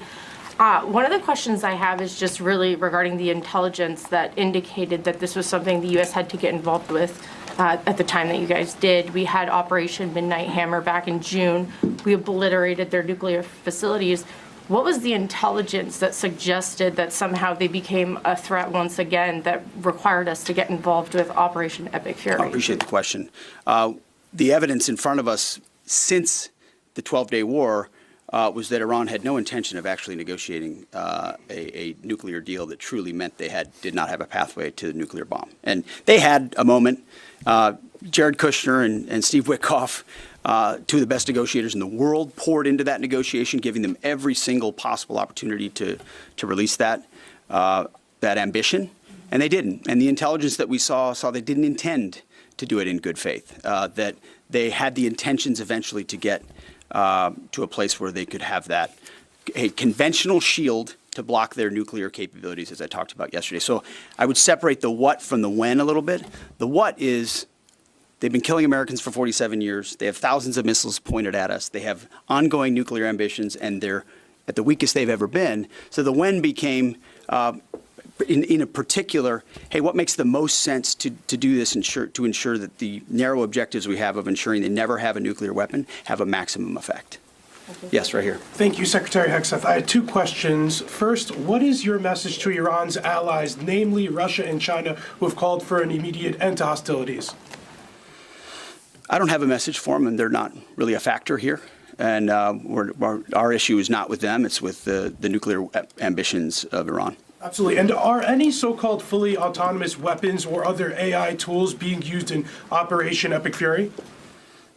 We've got a lot of autonomous systems or systems that drones and others incorporated with smart AI aspects to them, but a lot of which I can't talk about here.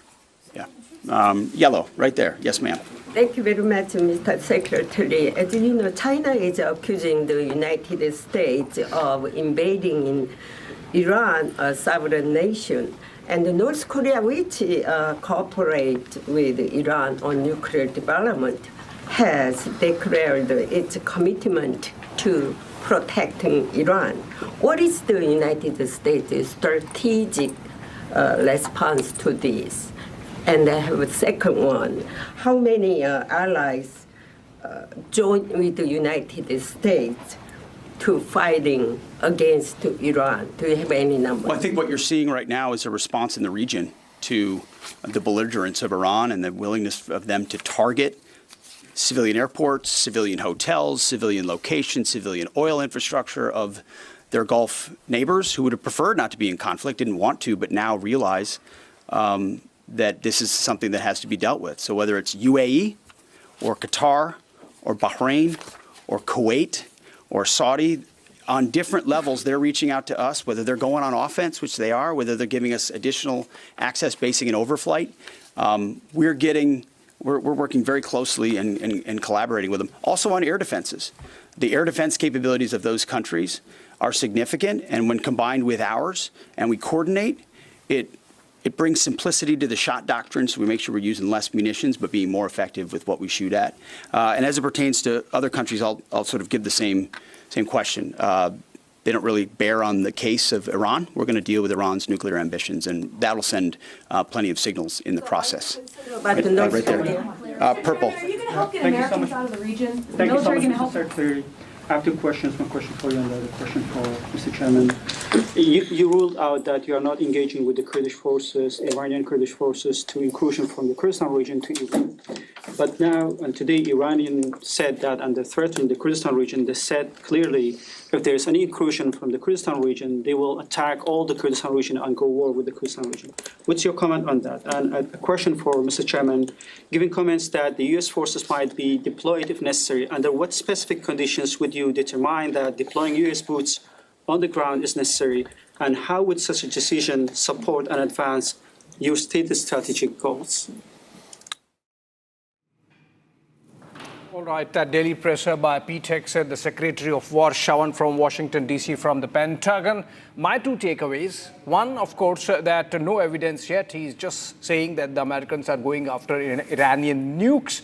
In response to a question which was very specific, what was the evidence which made the United States launch Epic Fury? No word on that evidence. And the second, breaking, more relevant to us, which is that he has admitted that an American submarine, a U.S. Navy submarine, took down an Iranian warship in Indian Ocean waters.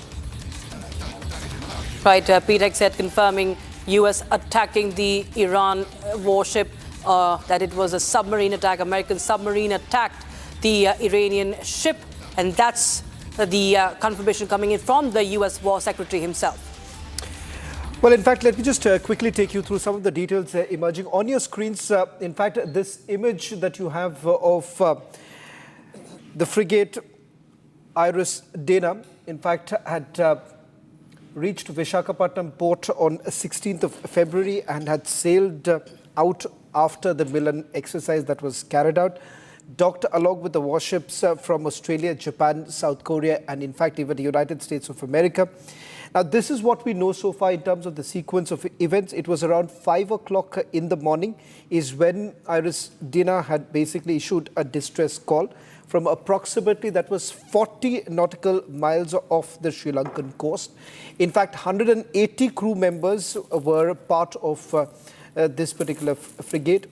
In fact, Sri Lanka has now confirmed that the Moj-class frigate was already sinking when they had reached. In fact, on your screens right now, this was the video that came in on 16th of February when Iris Dana had reached Visakhapatnam. I'll just go back to what we know so far in terms of the developments that have taken place. In fact, Sri Lanka's foreign minister has made a statement before the parliament where they've said that 2 Navy vessels they were basically there and an aircraft was essentially deployed. So this is part of the rescue operation that was carried out. Now, as far as Sri Lanka is concerned, Abhishek, of course, they maintain that they had no information of this particular warship crossing the Sri Lankan coast. That's what they say. For the longest time, of course, Sri Lanka has also been caught off guard because given the fact that they're not very sure how exactly would they respond, because when we dialed the Sri Lankan Navy's media director early this afternoon, all that he had to say is that a detailed investigation would be carried out. Now you have Pete Hegseth confirming, and once again a claim that the Americans are making that this is after World War II, that you have for the first time a submarine successful hit that has taken place, Abhishek.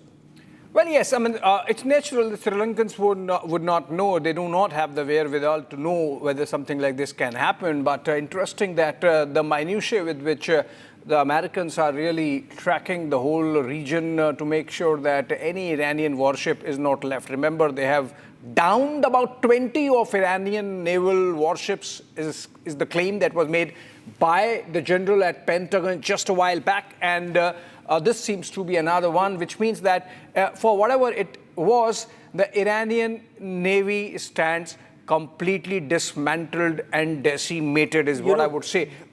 This is the bigger concern right now, is that this has basically reached the Indian Ocean region. Yeah, that's amazing. 4,000 kilometers from the Persian Gulf, and you have United States of America widening this entire conflict. And that is the reason why when we first reported this news basically that came in, it's of great significance here, because not just the fact that Iranian ships are now being targeted by the United States of America and its allies, but the fact of the matter is that this has basically reached the Indian Ocean region.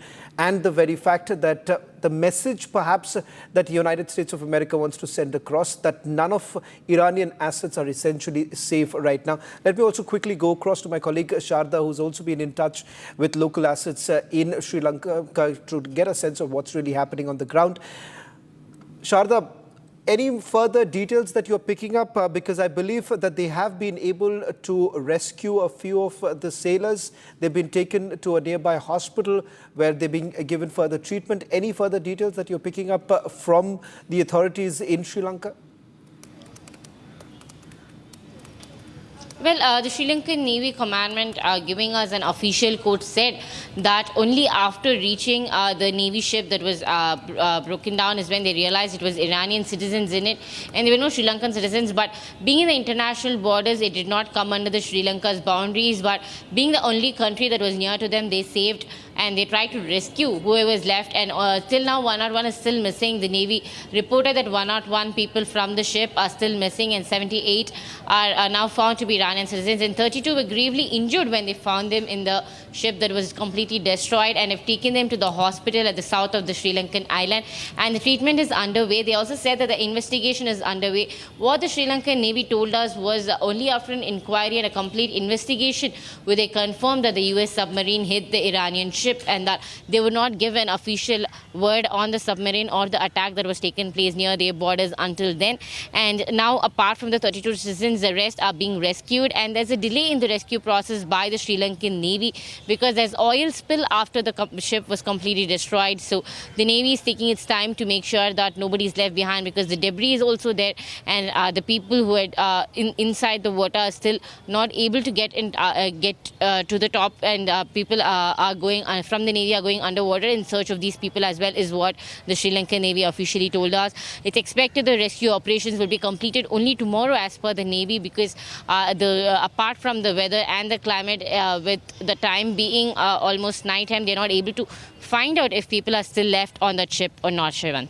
All right, Sri Lankan Navy is still trying to make 2 and 2 4 of what has happened right there inside their waters. Shravan, of course, it's too close for comfort so far as India is concerned, but the fact of the matter is these are international waters, not Indian exclusive economic zone. All right, Iran is struggling to find its next supreme leader. Ayatollah Khamenei made it clear that he does not want his son Mujtaba to take over, but it seems the IRGC still wants him, and the Assembly of Experts is struggling to come to a conclusion.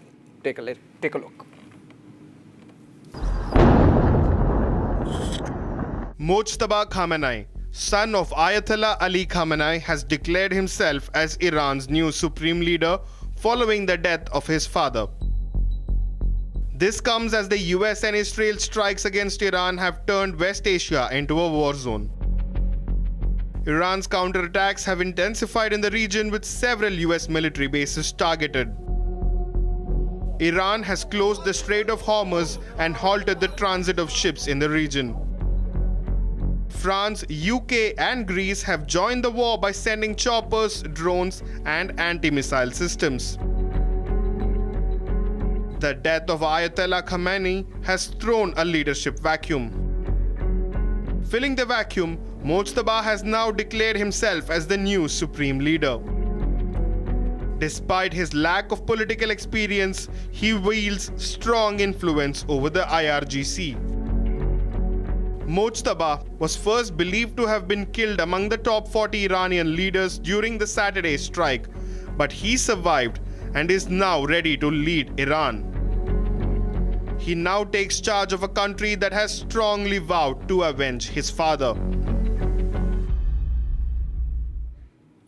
Well, in fact, the fallout from the US-Israel confrontation that we've essentially seen has had a wider military conflict. Now, the situation as far as Pakistan is concerned, with the protests essentially taking place outside a US consulate, with this morning, in fact, you've had the US State Department essentially ordering that non-essential government officials of the United States of America to leave from the consulates in Karachi and Islamabad. In fact, Pakistan has also been caught in a fix as to where exactly do they really stand as far as this war is concerned.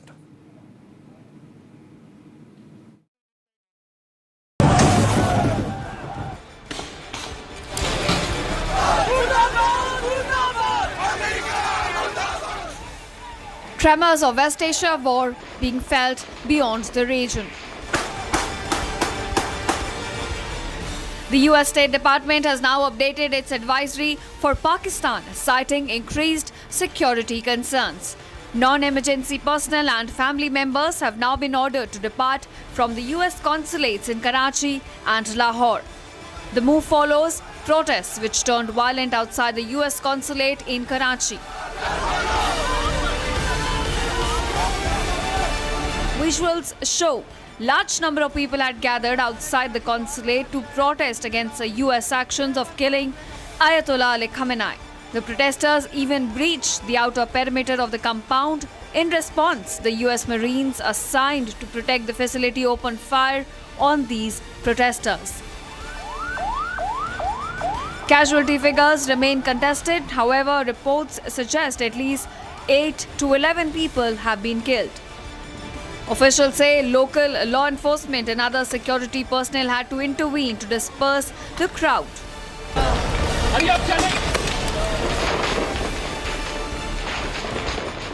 The US has defended the actions of its Marines, stating that diplomatic security personnel are authorized to use lethal force in such instances. However, Pakistani officials have launched a joint investigation into the incident. The advisory now urges US citizens in Pakistan to reconsider travel, avoid protest sites, and to monitor security updates closely. And meanwhile, as the tensions continue to flare up in the West Asia region, it's only escalating now. And what we understand is that there are fresh concerns surrounding the U.S. assets across the Gulf, particularly if we talk about in UAE and Kuwait. The drone strike hit the U.S. consulate in Dubai. Another attack shows how U.S. embassy was targeted in Kuwait that has forced closures. Here's more.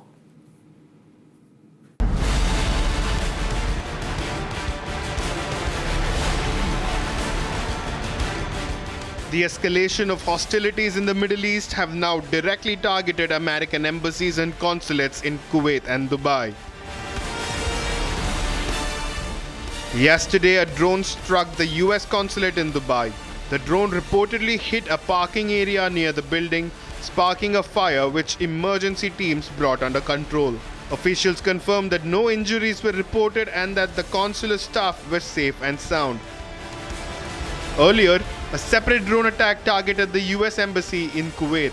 Smoke was seen rising from inside the compound following the strike. The US authorities suspended routine services and announced the embassy would remain closed. Kuwaiti officials condemned the attack, calling it a violation of diplomatic norms under international law. The drone strikes by Iran mark a new phase in international warfare. It reflects the growing use of unmanned systems in international conflicts. Iran shows no signs of backing down, targeting city after city with drones as well as missiles.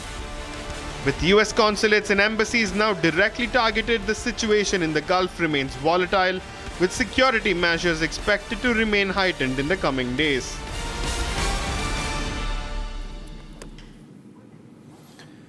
Well, tensions in the Middle East are now at an all-time high. In fact, the Chinese have once again stepped in, essentially indicating that they are looking forward to what they believe is a ceasefire. Iranians have also basically responded. If at all there is one country that has been allowed perhaps to move through Strait of Hormuz, it happens to be Chinese vessels. And they say that this is perhaps, in a way, a gratitude that has been shown to the Chinese. In fact, let me also take you through some of the details that we have gathered through the day in terms of what's the situation on the ground, particularly in UAE, where the Emirati Defense has now confirmed there have been multiple ballistic missiles that have been fired, which have been intercepted. Here's a report that has been filed by our media partner, CGTN.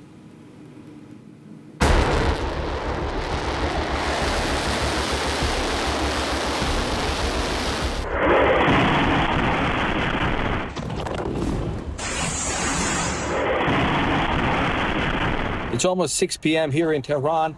I just came out to buy some medicine for my mother.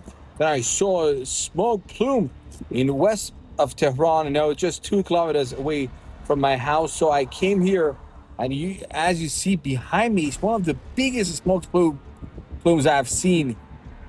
Listen, I don't know what has been exploded, what has been targeted, but it's a big one, and it's been like that in the past 45 minutes. So Tehran has been also attacked by US and Israel today, like the previous days.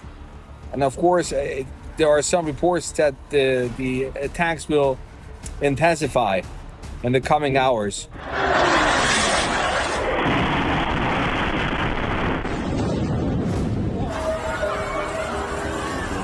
Currently, I'm in Dubai, and we are going to the airport and see if other things are still going on in normal in Dubai.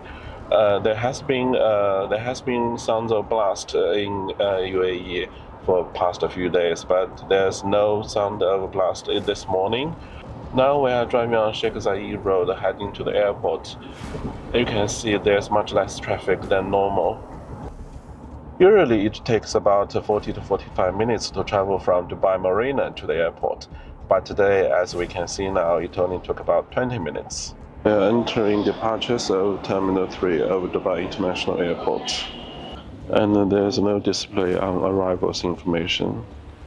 This is a baggage claim where travelers usually come and pick up their luggages. You can see currently it's empty.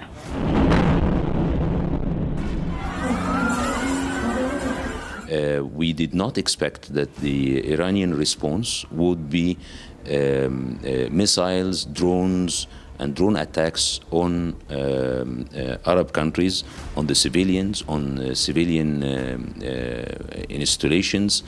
It is completely condemned, and we consider that this escalation would be detrimental for the region, for Iran, and for the world. We call for an end of this war and a return to diplomacy as an only way to resolve all the outstanding issues. And we stress that the Arab League completely supports the Arab countries which were at the receiving end of these attacks. We support those countries and the decisions governments take to secure and safeguard the Arab countries in the Gulf and their peoples.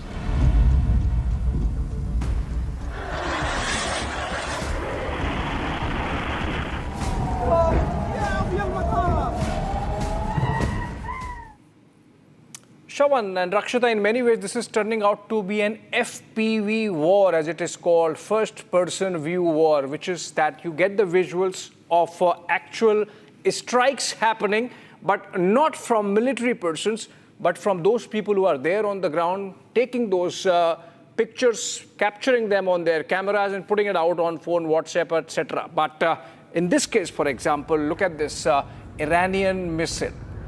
A retaliatory strike by Iran inside Israel. Israeli air defense is activated, yet somehow the Iranian missile seems to be dodging those air defense rockets and the shield, which means that this time, if anything, Shawan, the air defenses the Iranians have proved to be adept at handling the Israeli air defenses. Well, in fact, that's the strategy that has been adopted, something that we'll discuss on the other side, getting you more details of the war that has broken out and how it is panning out on day 5.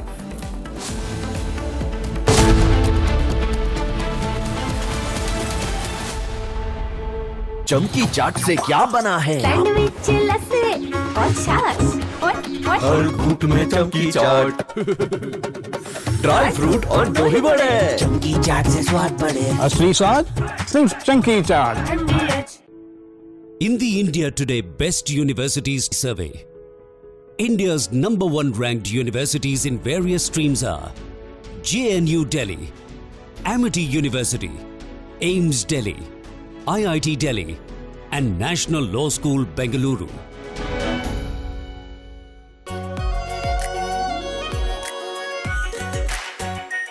Our Pure Shahi Paneer Masala. Delicious, healthy, every day. रानी, इस घर में कुछ है जो टूटता नहीं। ये pillar कभी नहीं टूटेगा। रुंगटा स्टील TMT से बना। रुंगटा नहीं तो घर स्ट्रॉन्ग नहीं। रुंगटा स्टील TMT बार एकदम सॉलिड। चमकी चाट से क्या बना है? सैंडविच लस्सी और छाछ और हर घूंट में चमकी चाट अब बताओ, स्वाद आया? आया! असली स्वाद सिर्फ चमकी चाट केसरिया से मन जोगी हुआ रे दिल झूमे देखो मतवारा हुआ रे केसरिया से मन जोगी हर पल मनाओ केसरी त्योहार। विमल, बोलो जुबान केसरी। आर प्योर सूजी पास्ता उबालो मिलाओ और खाओ 8 मिनट में तैयार। क्या टेस्ट है सबका राजा hardcore masala.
U.S. Central Command began Operation Epic Fury at the president's direction.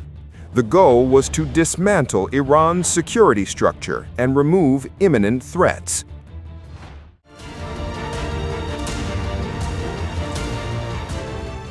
Targets include command centers, missile facilities, air defenses, and key military infrastructure.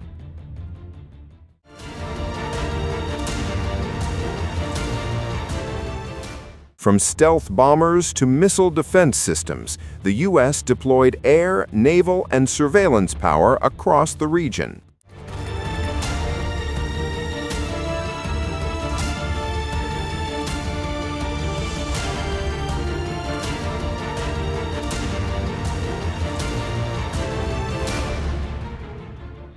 These actions are right and they are necessary to ensure that Americans will never have to face a radical, bloodthirsty terrorist regime armed with nuclear weapons and lots of threats. For almost 50 years, these wicked extremists have been attacking the United States while chanting the slogan, "Death to America" or "Death to Israel," or both. They are the world's #1 state sponsor of terror. We are the world's greatest and most powerful nation, so we can do something about what they do. These intolerable threats will not continue any longer. I once again urge the Revolutionary Guard, the Iranian military, police, to lay down your arms and receive full immunity or face certain death. It will be certain death. Won't be pretty. I call upon all Iranian patriots who yearn for freedom to seize this moment, to be brave, be bold, be heroic, and take back your country. America is with you. I made a promise to you, and I fulfilled that promise. Operation Epic Fury marks one of the most aggressive...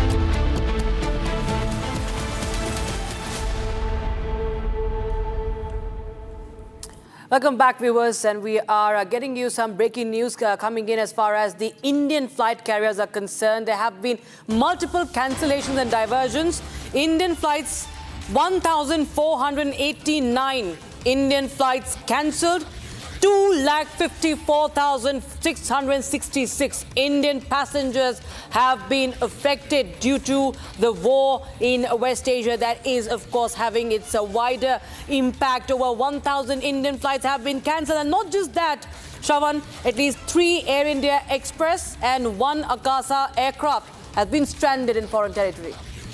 Well, in fact, it seems that multiple operations have now taken a hit. In fact, some rescue operations are also being carried out. Let me also go across to Harsha, who's getting us the latest details. Harsha, in terms of the operations that have been carried out so far, what are the details that you can share at this stage?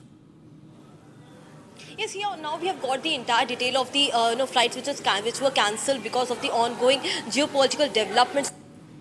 And the other areas where the airspace was also closed. We have got the detailed information that from 28th to till 4th of March, how many flights so far has been cancelled, and not only this, how many passengers so far has been affected. So the detailed data as has been shared is what Rakshita mentioned just now, 1489, that means 1,489 flights. It's of all different carriers including Air India, Akasa, SpiceJet, Indigo. We have the details from 28th of February till 4th of March, and how every day the numbers have increased from 196 number of flights cancelled on 28th of February to on 4th of March, 269 flights cancelled. The overall the data is 1,489 flights which have been cancelled. Till now, more than 2,54,666 passengers have been affected because of the ongoing geopolitical developments. And not only this, the 3 Air India Express flights aircraft which are stranded in different airports, one at Abu Dhabi, one at Bahrain, and one at Doha. The aircraft are stranded because of the current conflict situation, and Akasa Air, one aircraft is stranded at Abu Dhabi. And not only this, the operation is also being carried out from other locations to Middle East, several locations by the airlines for the passengers, and also the evacuation process also underway. As we can tell that, on 4th of March, the detail which we have received is that Air India is taking different passengers from Jeddah, Mumbai, Dubai, Delhi, Mumbai, Dubai, Mumbai, and from Muscat as well. So these are different locations where the aircraft carriers are also taking out passengers, the passengers who are coming out of the conflict areas by road, or anyways they are being asked to come to Muscat, Jeddah, or the nearby locations where the evacuation process is continuously ongoing. The Indigo is also carrying out from different locations like Abu Dhabi, from Dubai, from Abu Dhabi, from Fujairah in UAE, and from different locations. Well, in fact, we've got the latest video now coming in of US military releasing visuals of the attack on the Iran warship Iris Dana in the Indian Ocean. In fact, let's just, here you have it. In fact, this is a submarine hit that has taken place. This is the moment of the strike on your screens right now, Abhishek. The Americans say that this is after World War II, the first big submarine hit that has taken place. One may contest that claim, but having said that, sticking with the breaking news now coming in, an official confirmation that came in from Pete Hegseth saying that 17 Iranian ships have been targeted. So not just at the Indian Ocean region that you're looking at this hit that has taken place, but 17 Iranian ships in various locations have now been targeted by United States of America. But as far as the submarine hit is concerned, this has happened off the Sri Lankan coast. Now, this is what we know so far. It was around 5 o'clock this morning when the first distress call actually came in to the Sri Lankan Navy. Sri Lankan Foreign Minister has now made a statement on the floor of the Parliament that the rescue operation has been carried out. In terms of the casualties, we do have a confirmation now coming in that at least 80 have been killed when the US submarine torpedoed the Iranian Navy frigate. Now, Abhishek, we're talking about the same frigate. Just about a few days ago, on 16th of February, was off the coast of Visakhapatnam, participated in the International Fleet Review as well as the Milan exercise. In fact, we have some pictures from the International Fleet Review also, which we're going to show in a while from now. While we stay with these videos, this is the first video emerging of the strike, the successful strike that has been carried out. This is a massive escalation, and it is, after all, in our backyard. We're talking about 4,000 kilometers from the Persian Gulf, and this frigate was on its way back from a peacetime exercise that was being carried out. It was going back home when this vessel was struck by a US torpedo. In fact, Abhishek, it has major ramifications right now for the Sri Lankans too. Well, you see, the first thing about the claim that Pete Hegseth made, that this is the first time a torpedo has taken down a ship since World War II, it's for the Americans. Like for an American submarine to be taking down a warship, that has happened for the first time since World War II.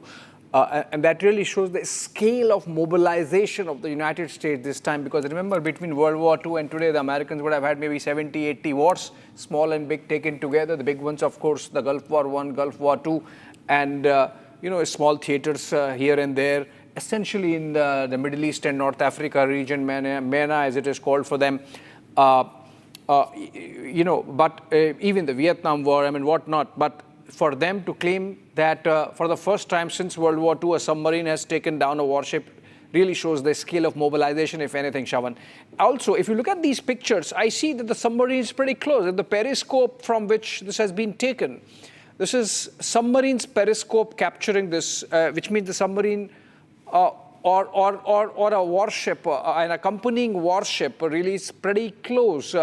So this stealth factor, while it must have been there for the submarine, for them to be capturing this from up so close, means that the Iranians were really not on the guard, because even this frigate would have had some, radar capabilities to check what's really coming. And that really also, as I said, Shawan, a show of American tech might. And I think while the Americans are focusing on decimating entire war machine of Iran, of which the Iranian Navy has paid a particular price, with about 20 warships taken down as per General Kane in that Pentagon press conference that happened just a while back. What I think what we are seeing is You are right, it should be a matter of concern for India that this is so close to Indian waters. And if you look at these pictures, there are two hits.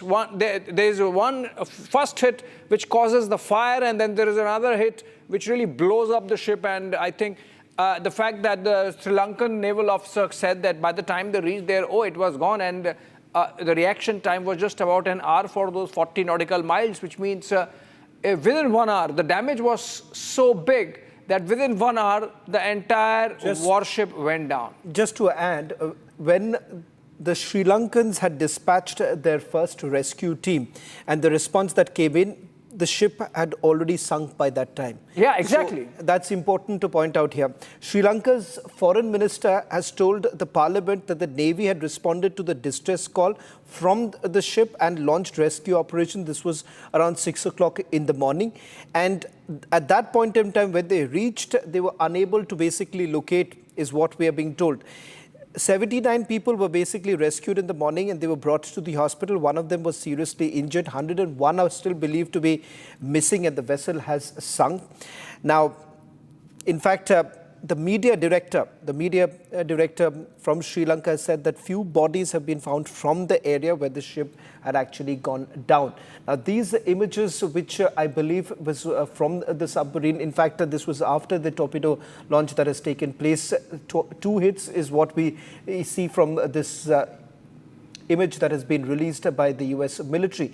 Now, just about a few nautical miles from one of the main cities in Sri Lanka, where this attack has taken place. Sri Lanka maintains that this was outside Sri Lankan waters, but since it was Sri Lanka happens to be the closest country and the distress call was received by Sri Lanka, that's the reason why the rescue operations were basically being carried out. But having said that, it is now no longer limited to a particular region. Let's be very clear, it's at the doorstep that we are looking at.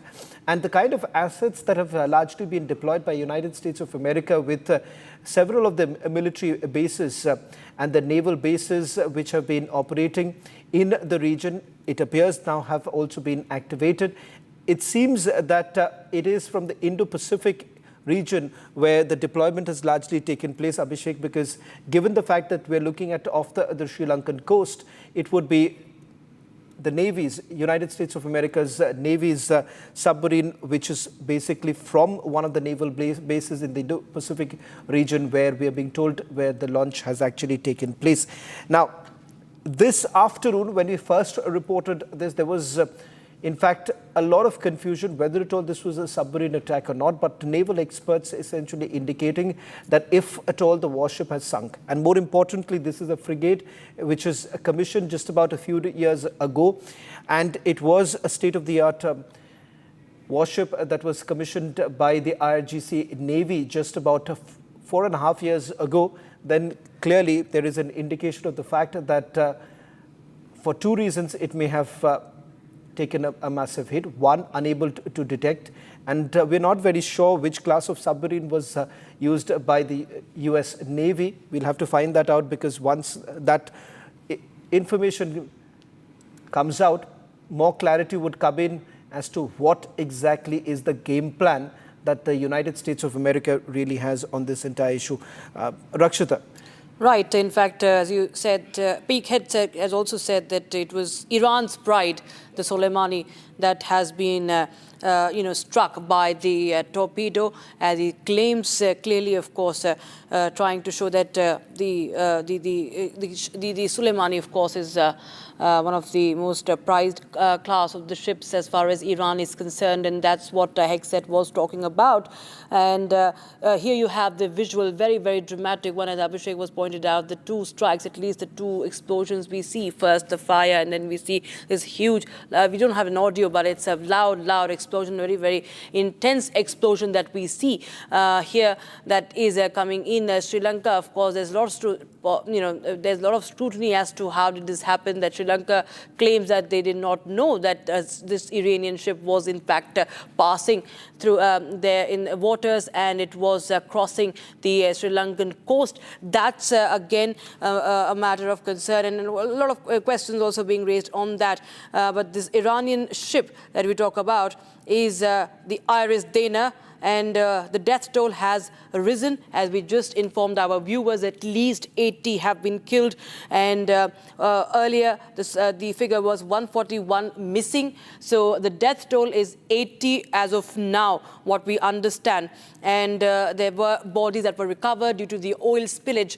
There was obstruction, there was a hampering of the rescue operations. But yes, this is America now confirming on record via the War Secretary as well. And now they have released this footage that shows that this vessel was sunk indeed by the Americans. It's Iran's newest warship. If we talk about the Iris Dana, its newest warship, centerpiece of two-ship international tour in 2023 as well.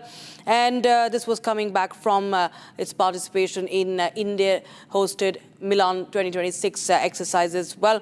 Of course, there's no word right now from New Delhi on this. But yes, Abhishek, that fact remains. This is a war, a conflict that does not have any boundaries, and it's right at India's doorstep. Well, 100%. There is international rule of law. In international waters, it's governed by the UN clause, which is called the United Nations Convention on the Law of the Seas, or Laws of the Seas. But unfortunately for the Iranians, and as it happens, so the Americans are not signatories. The United States is not a signatory to UN clause. So it's dadagiri all the way. So while US carries out its FONOPs, which is called Freedom of Navigation Operations, to keep the sea lanes open, they themselves do not subscribe to the law which governs freedom of navigation in the high seas. So the Iranians might have thought these are international waters, this is not war zone, and they can have an easy sail, which was not to be. Now, quote, Pete Hegseth said, in the Indian Ocean, an American submarine sunk an Iranian warship that thought it was safe in international waters. So Pete Hegseth seems to be mocking the Iranians for taking it a little easy. And he said, instead it was sunk by a torpedo, quiet death.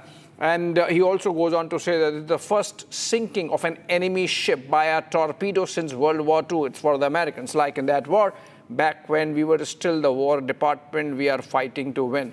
That's the quote of Pete Hegseth. But about 80 odd Iranian lives lost.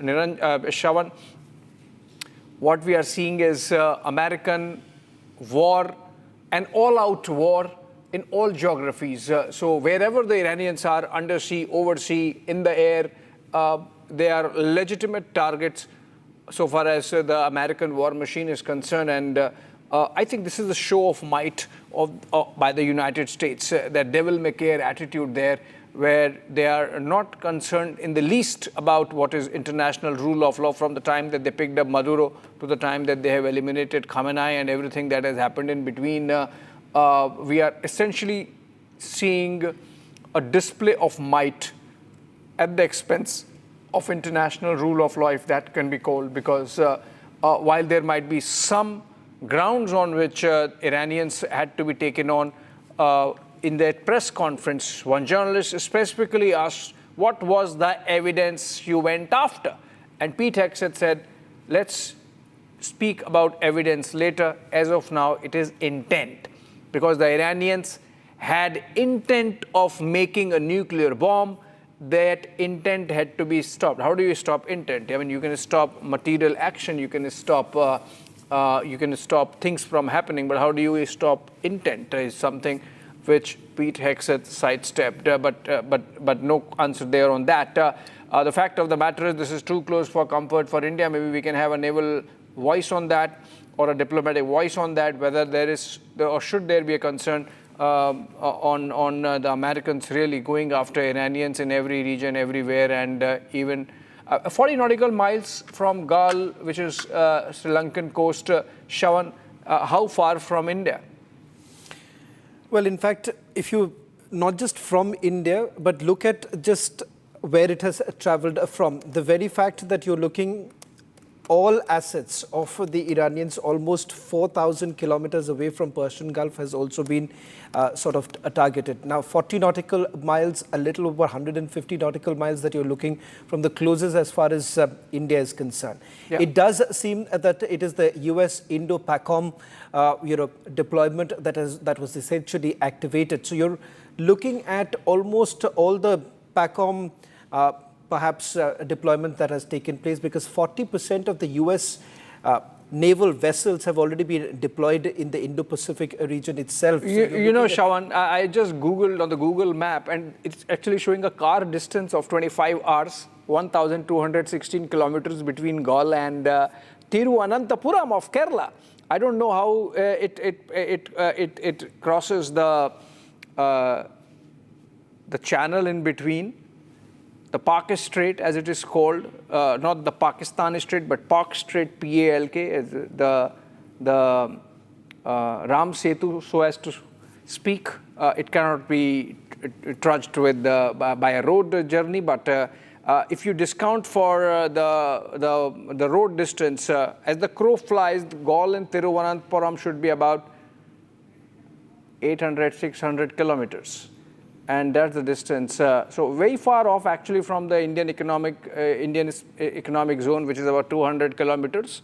But still, international waters, Sri Lankan waters actually. The exclusive economic zone is 200 kilometers, so should be none of our concern otherwise.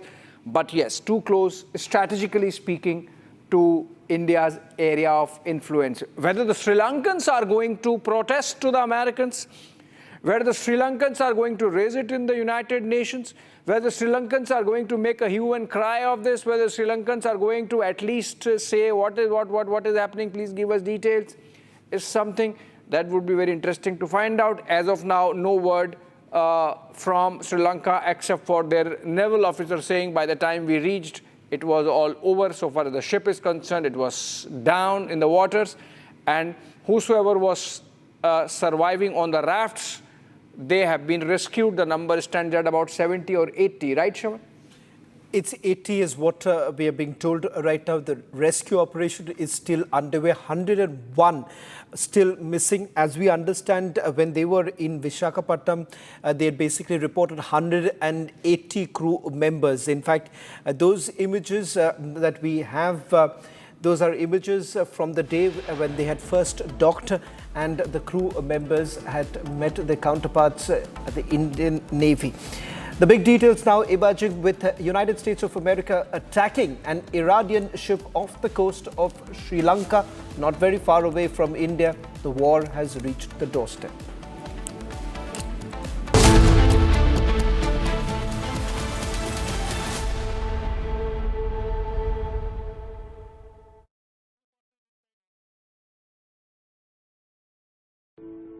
In the India Today Best Universities Survey, India's #1 ranked universities in various streams are JNU Delhi, Amity University, AIIMS Delhi, IIT Delhi, and National Law School Bengaluru.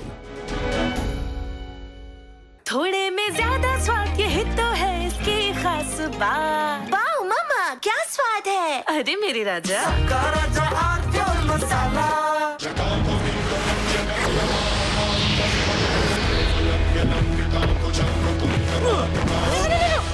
मेरी chimney टूट जाएगी। What are you doing? रानी, इस घर में कुछ है जो टूटता नहीं। ये पिलर कभी नहीं टूटेगा। रुंगटा स्टील TMT से बना। रुंगटा नहीं तो घर स्ट्रॉन्ग नहीं। रुंगटा स्टील TMT बार एकदम सॉलिड। प्यास बुझाए, ठंडक लाए, सबको भाए जीरा सिंह। MDH का जलजीरा जीरा सिंह। जीरा सिर्फ असली रिफ्रेशिंग, असली स्वाद, असली मजा।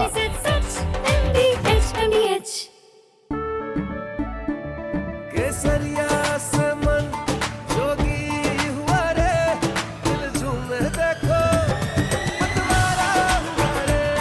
केसरिया से मन जोगी हुआ। हर पल मनाओ केसरी त्योहार। विमल, बोलो जुबान Kesari.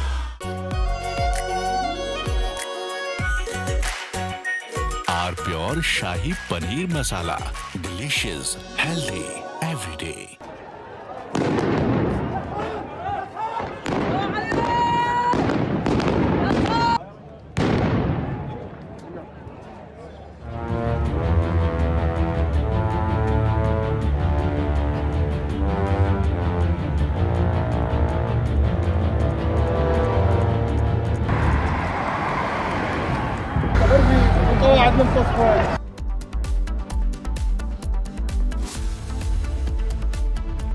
Co-powered by Century Ply Club Prime. रहो बेफिक्र. आर प्योर सूजी पास्ता उबालो मिलाओ और खाओ 8 मिनट में तैयार. क्या टेस्ट है सबका राजा R pure masala. In the India Today Best Universities Survey, India's #1 ranked universities in various streams are JNU Delhi, Amity University, AIMS Delhi, IIT Delhi, and National Law School Bengaluru. चमकी चाट से क्या बना है? आलू चाट या फ्रूट चाट. स्वाद बनाए चमकी चाट. क्या बात है? स्वादिष्ट पकोड़े और बरसात. अरे चमकी चाट है इसकी जान. असली स्वाद सिर्फ चंकी चाट.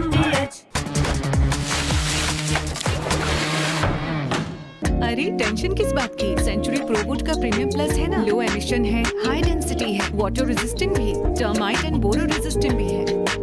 यानी ये है जहां नो टेंशन वहां. Premium plus by Century Prowood. थोड़े में ज्यादा स्वाद ये ही तो है इसकी खास बात. वाओ मामा क्या स्वाद है. अरे मेरे राजा सबका राजा आर प्योर मसाला.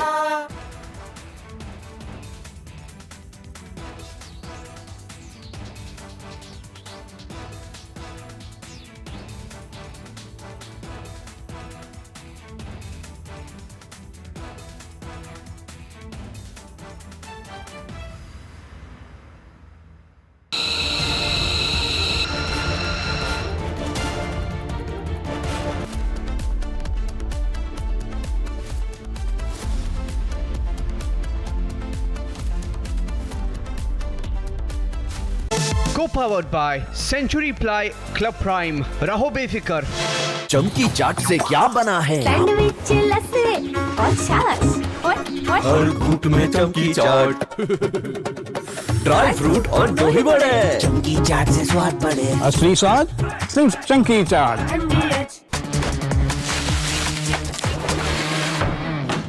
अरे टेंशन किस बात की? सेंचुरी प्रोवुड का प्रीमियम प्लस है ना. लो एमिशन है, हाई डेंसिटी है, वाटर रेजिस्टेंट भी, टर्माइट एंड बोरो रेजिस्टेंट भी है. यानी ये है जहां नो टेंशन वहां. Premium plus by Century प्रोवुड.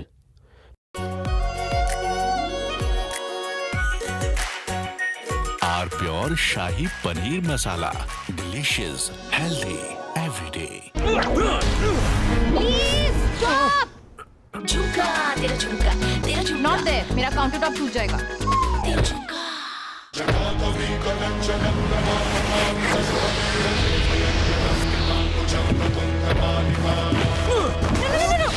मेरी चिमनी टूट जाएगी. What are you doing? रानी इस घर में कुछ है जो टूटता नहीं. ये पिलर कभी नहीं टूटेगा. रुंगटा स्टील टीएमटी से बना. रुंगटा नहीं तो घर स्ट्रॉन्ग नहीं. रुंगटा स्टील टीएमटी बार एकदम सॉलिड. प्यास बुझाए ठंडक लाए सबको भाई जीरा से. एमडीएच का जल जीरा जीरा से. जीरा सिर्फ असली रिफ्रेशिंग, असली स्वाद, असली मजा. एमडीएच.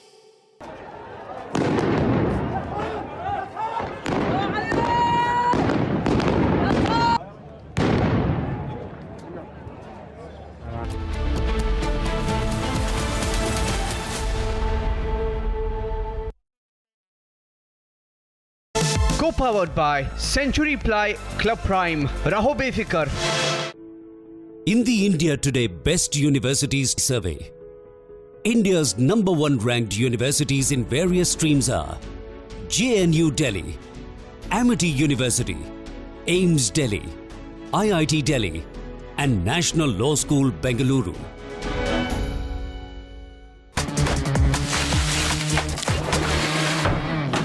अरे टेंशन किस बात की? सेंचुरी प्रोवुड का प्रीमियम प्लस है ना, लो एमिशन है, हाई डेंसिटी है, वाटर रेजिस्टेंट भी, टर्माइट एंड बोरो रेजिस्टेंट भी है।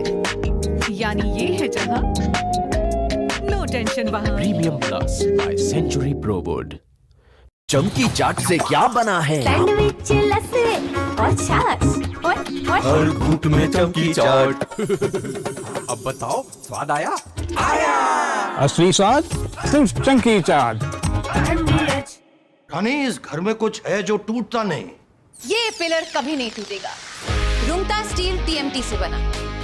रुंगटा नहीं तो घर स्ट्रॉन्ग नहीं। रुंगटा स्टील।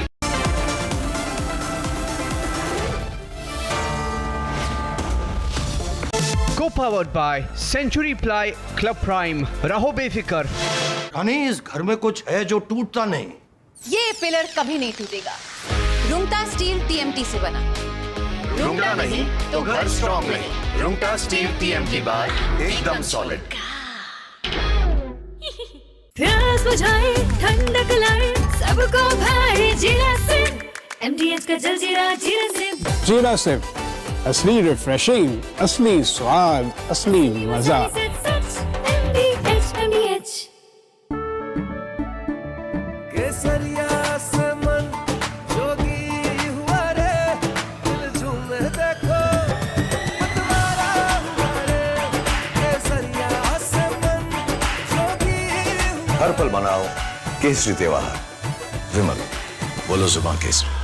थोड़े में ज्यादा स्वाद यही तो है इसकी खास बात। वाओ मामा क्या स्वाद है? अरे मेरे राजा राजा और मसाला।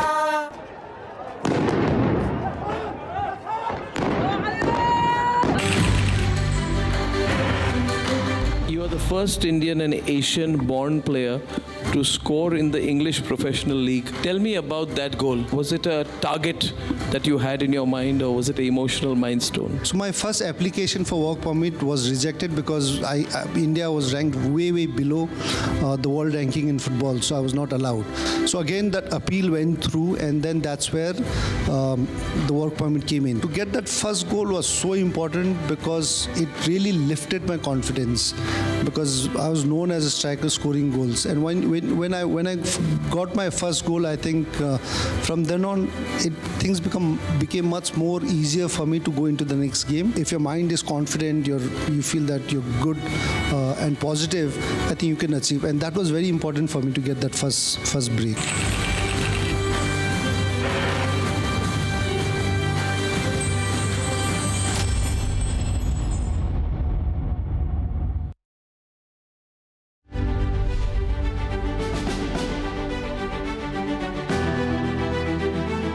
From our security and a maritime point of view, and the present situation that's happening globally, what impact is it having on your strategies? We learn from every event, every opportunity, not only from our own experiences, but also from what is happening around the world.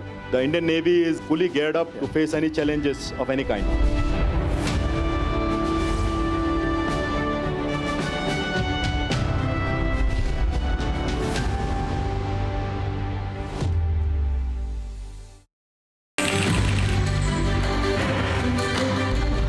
Old were you when you felt that this goal was special? Any one moment on the field that you remember from your youngest years? My eldest brother was a very good footballer, and I used to watch them play. So I grew up in that environment. My big break for me to really make a career in football was when I got scholarship through Sports Authority of India. That was very important for me when I look back today. This was in '86. You were 10 years old. Yes, 10 years old. Getting that scholarship through football, because of football, actually made my life more easier. It gave flexible to my parents, saying that because of football he's getting a scholarship for studies, academics and all that. So they're more free to let me play football because of that.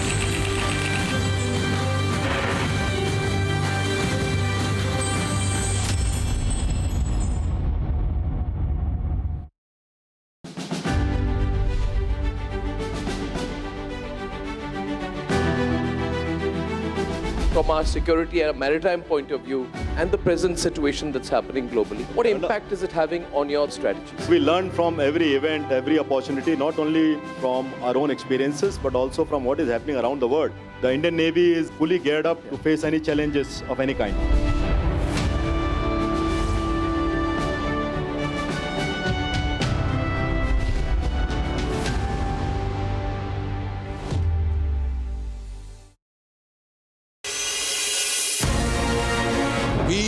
are free today.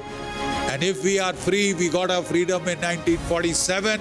It was only and only because of Netaji Subhash Chandra Bose and the Indian National Army. Border Security Force has been occupying the complete line of control with army without vacating a single Seema Chowki in the entire conflict. So these guardians of borders, they need your good wishes, they need your support, and they need your respect, because the territory they are defending is not so easy as it is shown on the map.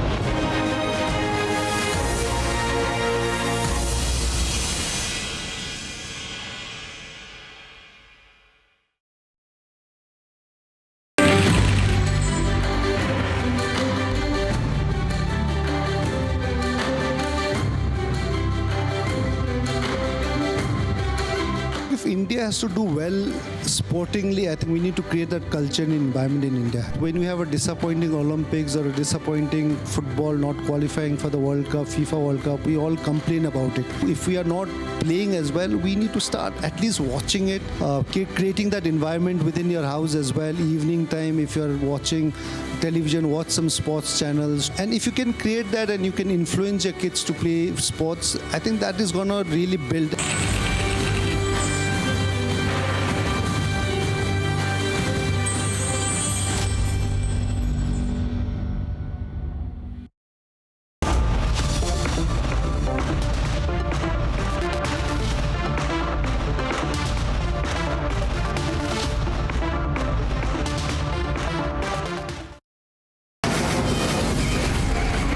From the Republic Media Network headquarters, it's time for Arnab Goswami on the debate.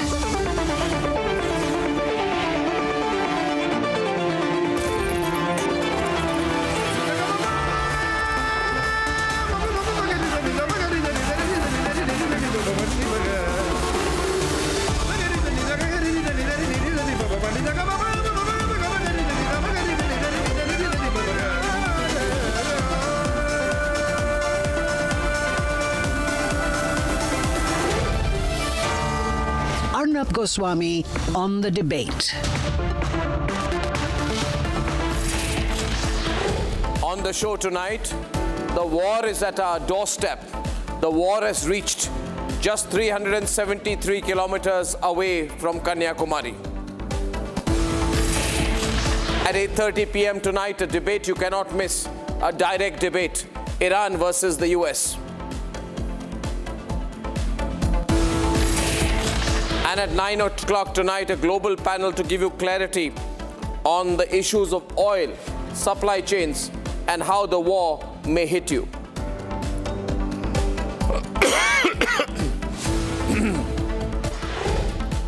Ladies and gentlemen, the biggest headline today, which I do not understand why the rest of the Indian media has missed, is that the war is on our doorstep.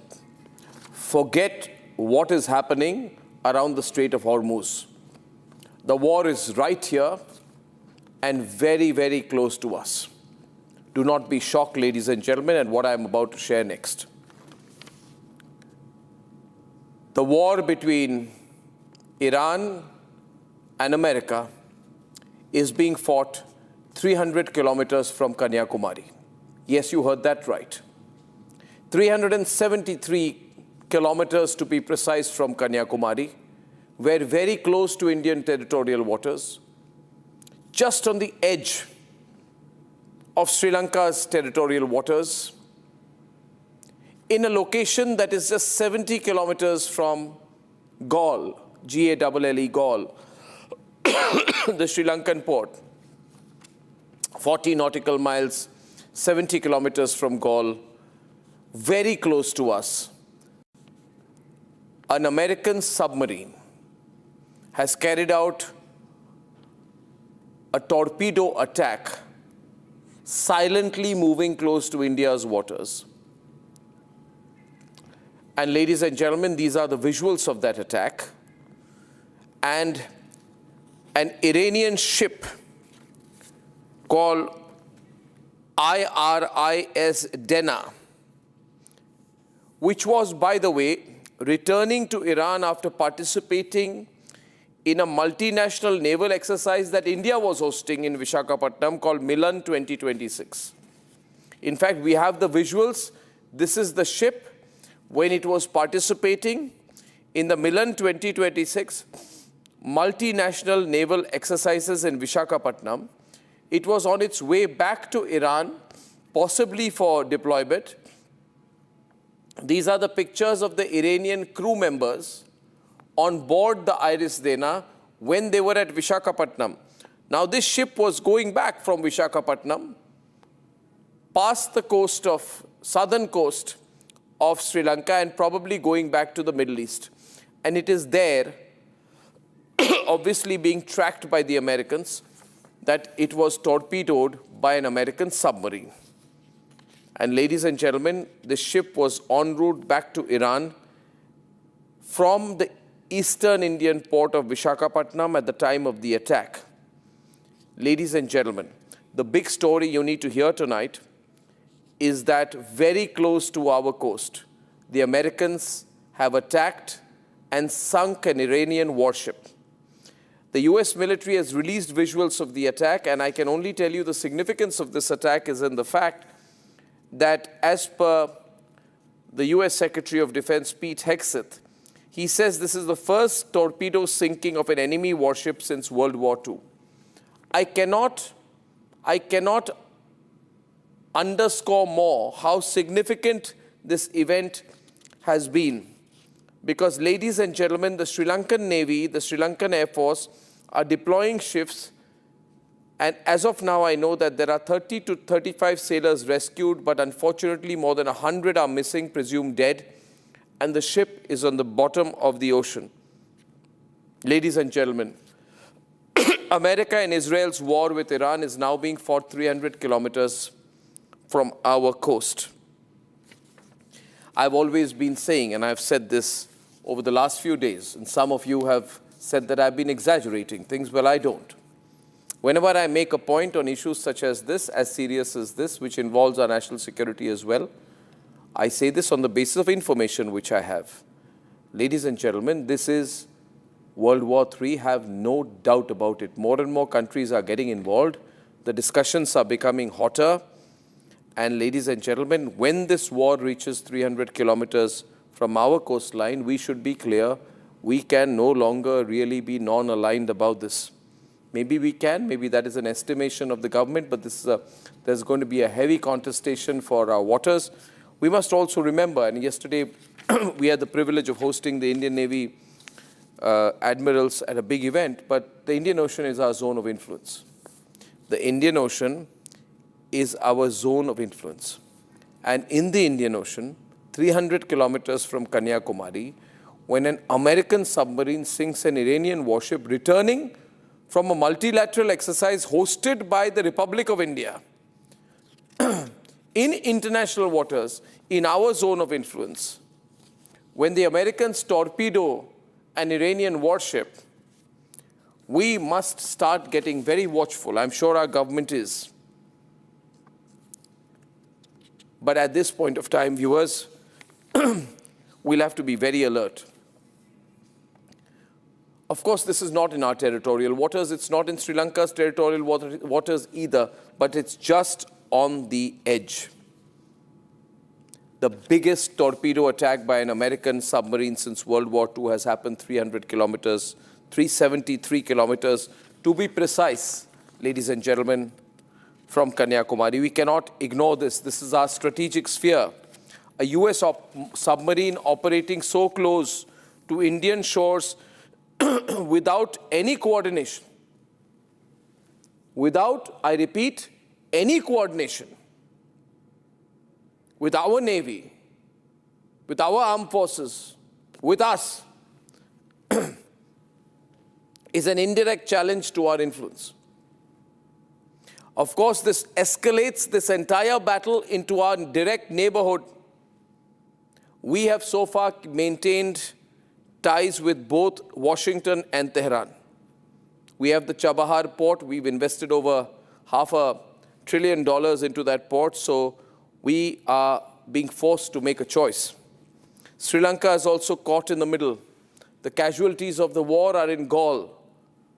Ladies and gentlemen, Colombo now faces pressure from Washington, Tehran, Beijing, and of course from Delhi simultaneously. Remember, this is not an isolated incident. This is also a reflection of the way America thinks. It will go right next to our territorial waters if required to achieve its military objectives. Sri Lanka and, in a way, India are now a front row witness to American power projection right next to our coast, in the Sri Lankan backyard. Without Sri Lankan involvement, knowledge, consent, or warning, the Americans are doing what they feel they need to. Dear viewers of Republic, I would like to state again that this ship was India's guest. The ship, I'll show it again, IRIS Dana, was India's guest, and the US sank it 370 kilometers from Kanyakumari. Viewers across Republic, think about this. The ship was literally sailing home from our waters where it was our guest when the US torpedoed it. Of course, it was international waters, but incidents like this are far-reaching. They should make us think. What are the lines? And more importantly, for us, for Bharat, a proud nation, what are the red lines? The nation needs to know.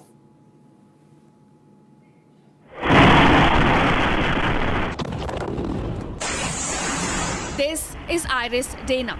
It was seen leaving the Indian coast a few days back after International Fleet Review in Visakhapatnam. 94 meters long, Dana displaced 1,500 tons with a landing pad to host a helicopter. The ship, while returning to Iran, was struck by a US submarine. 80 crew members killed at last count. PTEXET has confirmed attacking the Iranian warship off the Indian coast. In fact, last night, we sunk their prize ship, the Soleimani. Looks like POTUS got him twice. Their Navy, not a factor. Pick your adjective, it is no more. In fact, yesterday, in the Indian Ocean, and we'll play it on the screen there, an American submarine sunk an Iranian warship that thought it was safe in international waters. Instead, it was sunk by a torpedo. Quiet death.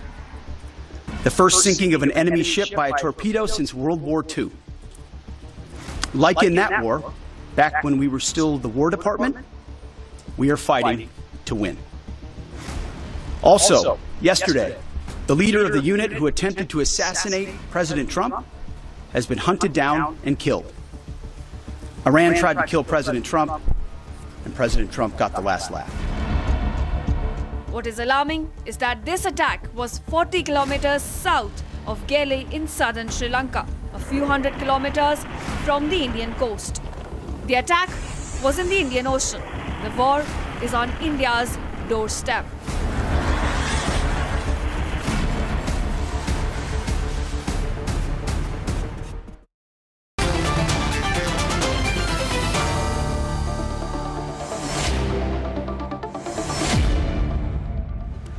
Ladies and gentlemen, to be precise, General Dayal, this is 370 kilometers from Kanyakumari. This submarine attack by the United States of America on a ship returning from an Indian multinational exercise is about 40 nautical miles from Gaul, 75 kilometers to be exact only. Right? And if we are a strategic ally of the US and they expect our support in this, I'm just saying, did they intimate us? Did they tell us? Did they share the intelligence with us? Or are they operating with impunity on their own? Arnab, firstly, thank you. I think let's have no doubt, America is independently working. It doesn't need anybody. It doesn't consult anybody. The most alarming part is that America must be fully aware that it has participated in an Indian exercise, firstly. Secondly, they must be aware, which can be corrected by some naval gentlemen, that these ships may be armed with their normal arms, but they do not carry ammunition when they come out for such exercise. So if it was not carrying ammunition, then I feel it was just a harmless ship. If he has done it this way without informing, without intimating, without anything, or he could have warned for the ship not to leave the waters. I mean, this is blatant, like I'm saying from day one. This is an unlawful war which has been unleashed by America. It has been unleashed in a region which is strategic, both from the geostrategy point of view, from the energy point of view, from the control of the world point of view, from the lines of communication, from the transportation point of view, from every point of view. And he's blatantly doing this. I think all nations which are law-abiding, which follow the UN Charter, which believes in some sort of diplomacy in the world, I think they need to condemn this. If it was not armed at all, or neither informed, it's a blatant. Actually, it undermines India's stature itself. People will not understand it. How it undermines our neighborhood. That a ship came to us. It excised with us. It was on our coast few days back. It was 200%, I feel, unammunition. If you sink that ship, I think you are sending a larger message that I care two hoots for anybody. I'm the Dada. This area belongs to me. Anything that passes here, I will. And just 300 kilometers away. Ever since ever since Abraham Lincoln has been placed in Arabian Sea, I think his intentions were very clear that he does not bother. See, the other thing is that when we did this International Maritime Review in Visakhapatnam and we did Milan 2026, all the countries who were here for those exercises were largely our partner nations. Yesterday, I had the privilege of hosting a major Navy event. The Admiral Dinesh Tripathi was there. And we were talking about partner nations, So when we see a zone of influence, there are many countries, including some landlocked countries like Kyrgyzstan, others, who sent delegations to the Vizag event, to the Visakhapatnam event. Now, what would the message go to our potential maritime partner nations, General Bakshi, that an American submarine goes 300 kilometers from our coast in clearly our zone of influence, just next to the territorial waters, almost in the territorial waters of Sri Lanka, and sinks a ship returning from a multilateral exercise, a peaceful exercise with India, and it happens right under our nose, under our watch. I mean, we may not know about it, but can we ignore this, General Bakshi? No, you can't. Because what being told to you is we can kick anybody's ass. We can kick Venezuela when we like. We can kidnap its president, take him away, take his wife also for good measure, right? We can hit Iran, and we can knock off a ship which came as your guest just at your doorstep, just outside your waters, in your exclusive economic zone. It's not a very friendly message. We do apologies.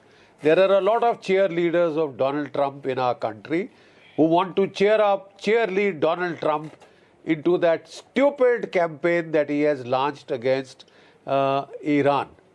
It is a strategy which is not thought through. We are getting different explanations every different hour. We were told it is regime change, then it was changed to nuclear, then it was changed to tackling the conventional missiles, then it was this thing. It looks like that you started the invasion first and you are thinking why you did it a little later, right? Now, the fact of the matter is, Arnab, let me be straightforward up front. The qualitative and quantitative disadvantage that Iran is fighting against is known to the world. They cannot possibly prevail, right? But they are very clear that we'll go down, we'll take you down with us. We will inflict casualties, we will inflict economic pain and damage to the rest of the world, including you. And there will be a cost to pay. There will be a price to pay. If you think that all nations are going to simply fold up like the Venezuelan people who are primary expertise is, Miss Universe pageants and Miss World pageants. Well, let me tell you, if Iran lands a sucker punch... No, I'll just finish. If Iran lands a sucker punch, if it takes down one American aircraft carrier or one American naval ship, and it can, even if it loses its navy, it's got the missiles. Right? It's got the drones. The Kanyakumari, if it takes down one, Donald Trump can kiss his midterm election goodbye. You see, the fact is that at this point of time, the situation has become extremely serious from an Indian point of view. You see, this ship has been sunk in waters which are the search and rescue area of Sri Lanka in the Indian Ocean. And we were alarmed when we heard that a Chinese submarine was operating in this area. Now an American submarine comes and sinks an Iranian warship 370 kilometers from Kanyakumari. The foreign minister of Sri Lanka has just briefed parliament and said 180 were on board and over 100 are feared killed. 30 are seriously injured. But most importantly, I think we can't afford to be too blasé and look the other way on it, because this ship was our guest.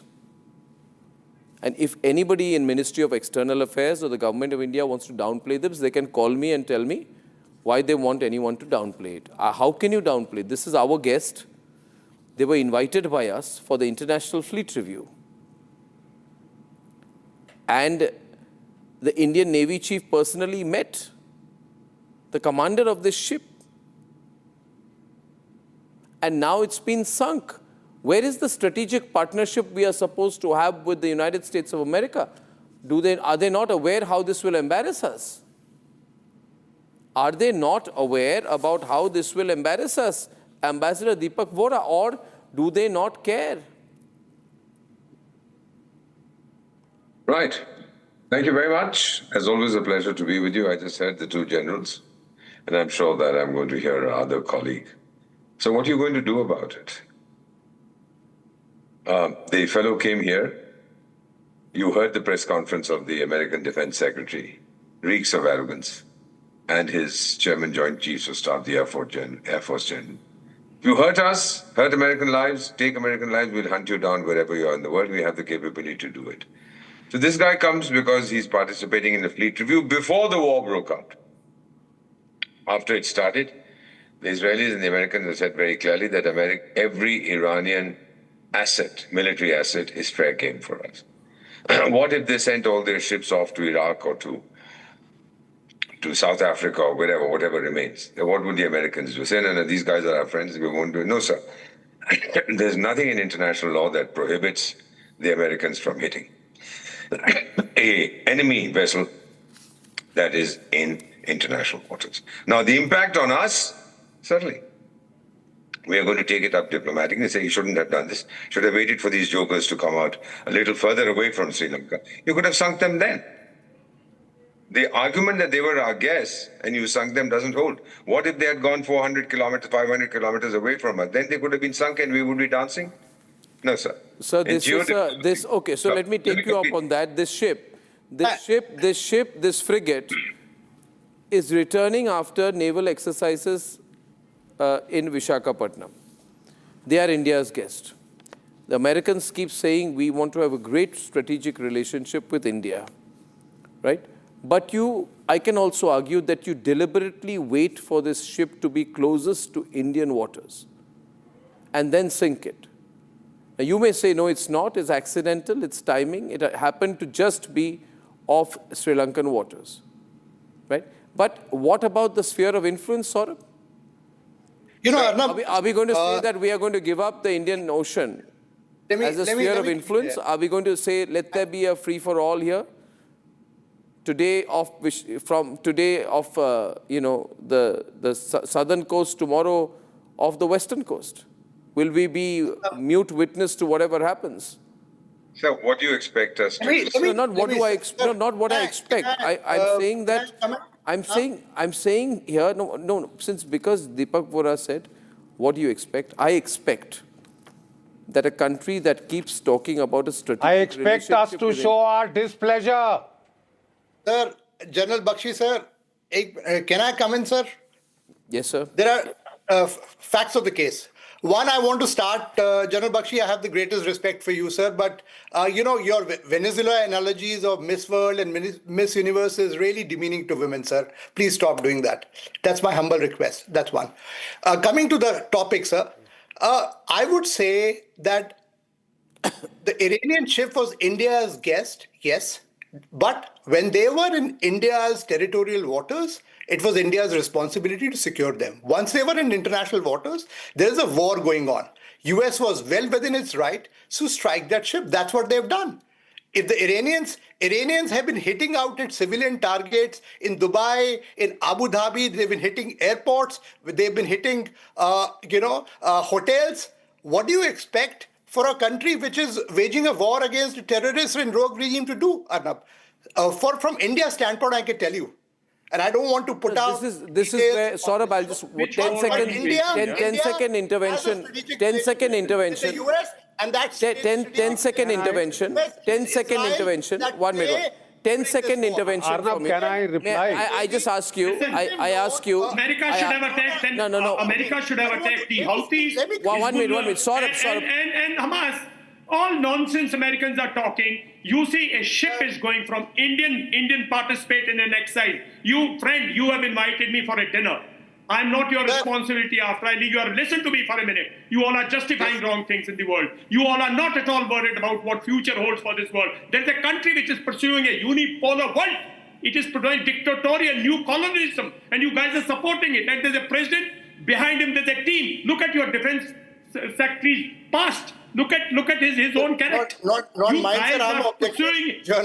Listen to me. This ship was un-ammunition. If you and Admiral Vora can justify that an un-ammunition ship returning from Indian exercise without telling the Indian government, you shoot it down, you are undermining India's, whatever we call it, India's image, India's strength, India as a nation. You're undermining us. I think that you must understand military minds across the world. May I come in for a minute? These guys do not understand. May I come in and I'll push the envelope. 1 minute. Just a minute. Please let me. I understand, sir. Let me intervene. Thank you. 1 minute. We have limited time. See, the point is, Deepak Vora, let me give a certain example. General Bakshi, please give me a minute. You know the Americans want St. Martin Island, and on that basis was the basis for the regime change operation which happened there.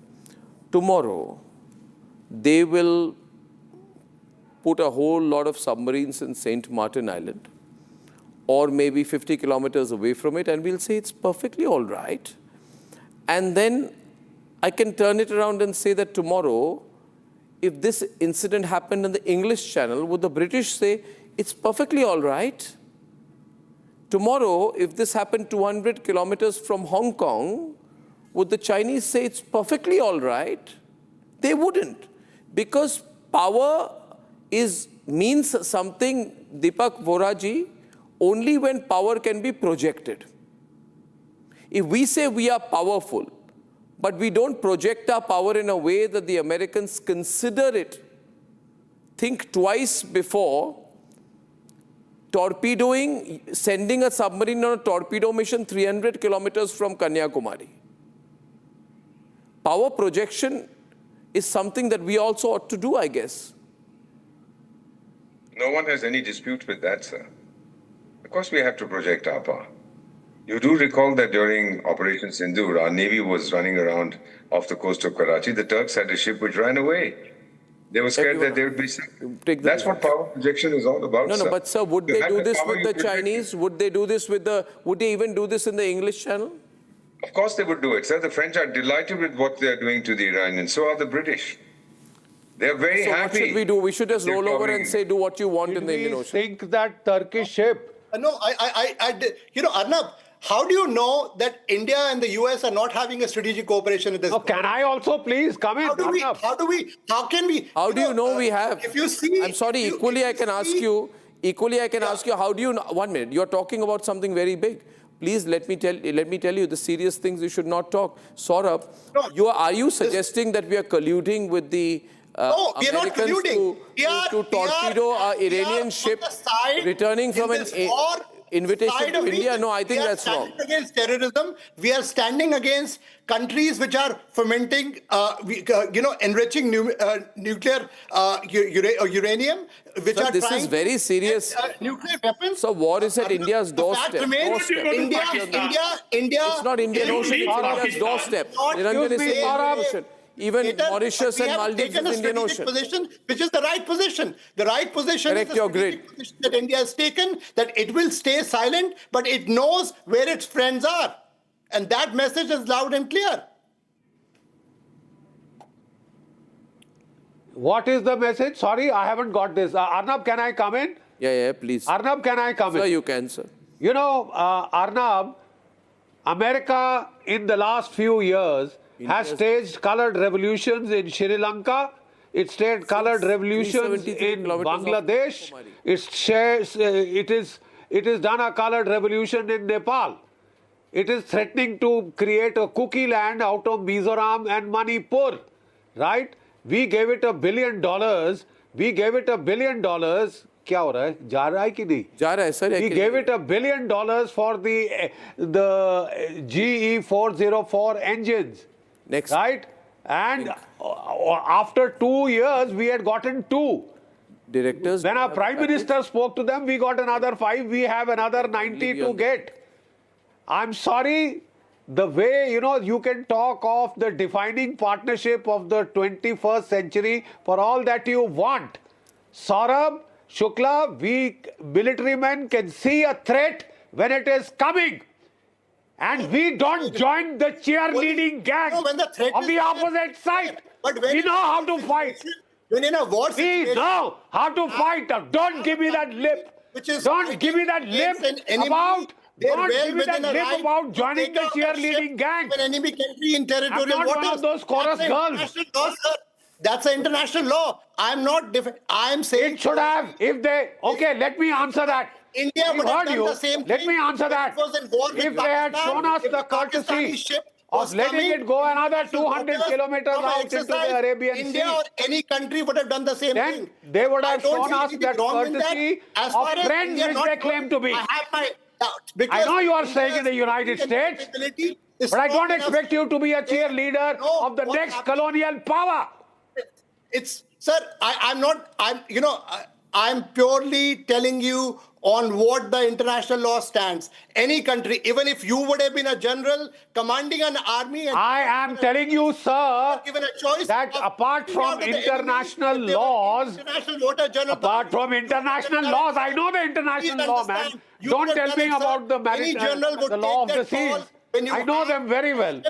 In international water... Now, excuse me. Next package. Saurabh, you must listen. You must listen. You must listen. I'm trying to tell you, Saurabh, that if the Americans were friendly, if they had some courtesy, some courteous feelings towards us and our feelings, they would have done this killing well off into the Arabian Sea. Doing it just outside your coast is trying to make us complicit. Sir, maybe the choice wasn't there. Trying to make us complicit. It is a lack of courtesy. It is a lack of respect. It is a lack of courtesy. It is a lack of respect. It is trying to treat you like a bloody colony. And damn you, we are not a colony. 200 years, we've had enough. We've had enough. India is a nuclear power. India is a space power of consequence. And we are not pushovers, we are not pansy. Ladies and gentlemen, this is... ladies and gentlemen... Mr. General Dayal, please, I'm closing comments here. Arnab, yes, you want to fight terrorism. You don't want to touch Pakistan. America doesn't want to touch the fountainhead where entire terrorism concept, everything was born, and still also promoting everything. You don't want to touch it. You want to finish nuclear power. You can't touch North Korea. This reason is not about nuclear or anything. This is about controlling the world, because you'll control everything. You'll control all the routes, all the logistics, all.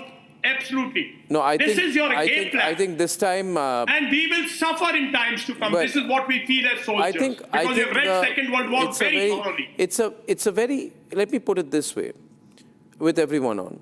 It's a very sensitive time. India's geopolitical experts are already doing their calculations and possibly measuring what the long-term advantage of this chaotic situation could be for us. There are some people who expect that perhaps if this turns against Pakistan, then the Americans will also stay silent if we were to do something to Pakistan. I'm only suggesting. Or if naturally the series of events in Pakistan is such that it gets balkanized, and that happens at this point of time when Pakistan is already in trouble, then this could be for our geopolitical advantage. Nevertheless, the point is, as people noticed after Mike Carney spoke, moment Mike Carney gave it back in Davos to Trump, Trump began to speak with greater respect about Canada. Trump is basically, therefore, understands power and power projection. Maybe we can do it backroom, maybe we can do it clandestinely, but maybe we should say to the Americans that this could have been handled much better, much better. I hope to get you visuals from Gaul, where we are speaking to our stringers to get latest footage of that story. The big headline, the number one headline today, the war is right at our doorstep, right at our doorstep. 373 kilometers from Kanyakumari to be exact. Meanwhile, the total death toll in Iran has crossed 1,000 on the 5th day of this escalating war. Joint US-Israeli airstrikes continue to hammer targets across Iran, from nuclear facilities to Iranian infrastructure. But Iran continues to hit back.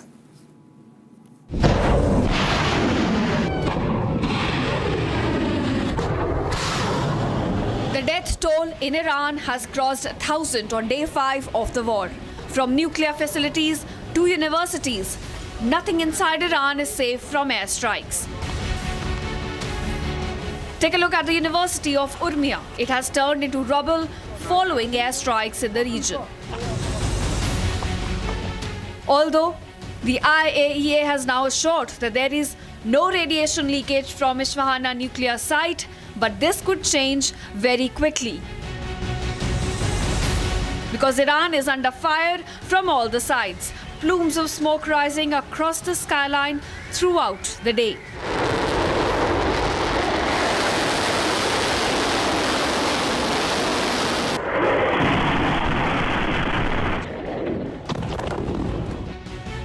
The Iranian Revolutionary Guard Corps becoming more aggressive, both offensively and defensively. This video is of Israeli Hermes drone. It was shot down inside Iran's Khurramabad. An Iranian missile also dodged US-Israeli air defense systems before striking its targets.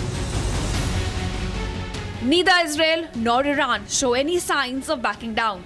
Israel struck the residences of Revolutionary Guard officers, the IRGC headquarters, and the buildings where the assembly of experts are meeting in Tehran. Look at how these structures have been completely razed by the airstrikes. In retaliation, the IRGC launched its 17th wave of attacks against the US and Israeli targets. On the political front, the Assembly of Experts is likely to elect the new supreme leader. The frontrunner is Mojtaba Khamenei, the son of late Ayatollah Khamenei. According to reports, the announcement of successor is expected soon.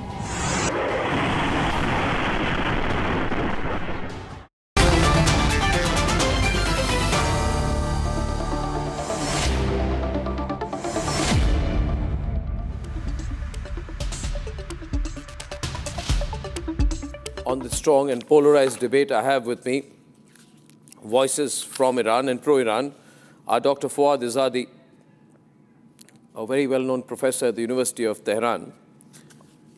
From Tel Aviv, I'm joined by Ori Goldberg. Now, she is, I'm told, critical of America and Israel. Am I right, Ori? I am. Yes. And we have Helen Sari Atstem. I hope I've got the pronunciation right. She's Associate Professor of International Relations at Istanbul Medeniyet University. Thank you very much, Ms. Atstem. Sierra Claire, Foreign Policy Expert from Los Angeles, and Vibhuti Jha, Republican from California. Now, Ori, you are from Tel Aviv, but you're critical of America, right? What do you make of this latest claim that's coming in from the Iranians through a tweet by Larijani that 500 American troops have been killed in the fighting so far? Do you believe this claim? Not necessarily. I mean, numbers are anyone's game at this moment, and anyone can release any data they want. There's no doubt, at least in my mind, that many more Iranians have been killed than have Israelis and Americans. That's as far as I'm willing to go regarding how certain I am of numerical statistics. You also know, Helen, this big news today, that an Iranian ship, a frigate, has been sunk in the Indian Ocean, not far from India's territorial waters, a little away, on the edge of Sri Lanka's territorial waters. So the Americans are making it clear that they will target Iranian assets anywhere in the world, not just in the Middle East. Well, it seems to me that as the operation has already started, they are trying to somehow stop all means of Iran, of the current regime at least, to weaken it, to cut all the vessels that are somehow supporting the existing regime. So this is somehow trying to make Iran bow to the United States and Israel. And if they can succeed in changing the regime, then there won't be any problem, according to their case. Of course, that is not a very reliable story for us, for those people who are living in the region. We see a very big escalation of the tension. Unfortunately, almost all countries, thank God, not Turkey at the moment, and I don't expect, hopefully, I will be true that no attack against Turkey, because it will be a big risk, especially as it's a NATO member. But at the same time, we are feeling the pressure, the tension in the region, as many countries are under fire. This is not something we desired. And I'm sure that in the long run, this is not something beneficial for the United States and Israel either, because at the moment, maybe the Trump administration and the Netanyahu government might be somehow being nourished, let's say, somehow being benefiting from this tension. But in the long run, unfortunately for them, it will bring very negative outcomes. It will bring hatred against the United States and Israel. And I'm not sure whether this is the best scenario for them, as the global South's reaction is somehow favoring Iran and blaming the United States and Israel as the violators of the international law. How long, Sierra, can America drag this? Well, I wouldn't use the word drag it on. America, the Secretary of Defense and President Trump have been very clear that we have almost unlimited capability when it comes to Iran. We've already taken out almost all of their military defenses. That you've seen their navies at the bottom of the ocean. So we have unlimited capabilities. We want to wrap this up as quickly as possible, though. And to respond to the previous comments about whether this is good for America, in terms of building hate for America, I don't think it can get any worse than a regime that for 47 years chanted death to America and said we were the great Satan. So there's only an upside here for us. Ori, what do you think? I mean, You look at it that way? Sierra presents a very optimistic picture? No, I don't, because this is not, obviously this is perhaps the most unpopular foreign war in American history. A great majority of Americans do not want this war. That's very obvious from all the polling that's coming in. And also in terms of understanding the Middle East, this isn't the United States against Iran. This is the United States demonstrating what it might act like as the global protector of a certain vision of the global order. And so far, it seems like the United States is fully bonded to very much unclear Israeli interests. The United States is willing to launch a regional war that may escalate into a global war because it wanted to defend Israeli unilateral actions. That was admitted by Secretary of State Rubio. It's also this kind of the kind of rashness, Vibhuti, with which the Americans are moving, and I'm sure the Iranians are also moving very rashly. My concern is, because both sides America needs to wrap this up, you know. Supporters of Trump like Tucker Carlson, Megyn Kelly, Matt Walsh are now questioning. They're saying this is not in America's war. Tucker Carlson said this is Israel's war. This is not the United States war. And I don't know how long America can continue the war if the people of America are not interested in the war. 43%, according to the Reuters poll, do not agree with Trump's military action. 27% are for it, 30% don't know. 55% of Republicans say they approve the strikes, but 42% in the Republicans say they won't support this if Americans get killed. So, you know, things can turn very quickly, Vibhuti. They're already turning. Yes, you are absolutely right in your assessment. Generally, as I have been living in America for the last 40 years, America has a definite exhaustion for multiple wars that America ends up doing. Yes. Having said that, we need to also make an assessment of the fact that America and Israel, and I will include India in there, we are the three countries here where we are victims of Islamic terrorism day in and day out. So the question here is very simple. In my definition of things, Arnab, and probably it needs a deeper conversation, what we are seeing is the 21st century version of jihad versus crusade. This is what is, the war is not something new. It has been, humankind has fought wars forever. There are consequences, collateral or otherwise, when we define it in English language, of one kind or the other. There will be damages. And the winner will be the one who will not make a mistake or makes a spectacular move. History is a lesson taught to all of us.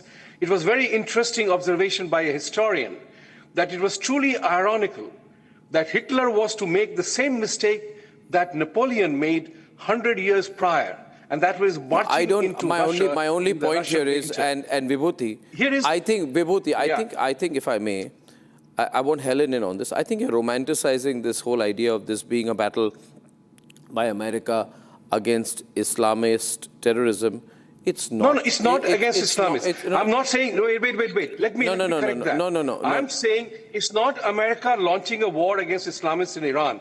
It is a general impression going around right now. What? It is between crusaders and jihadis. This, in one form or the other, a religion becomes the key element of a war framework. And as you earlier mentioned, resource, economics, control. No, but okay, so no, but it's not because Saudi Arabia, Arabia has tied up with Pakistan.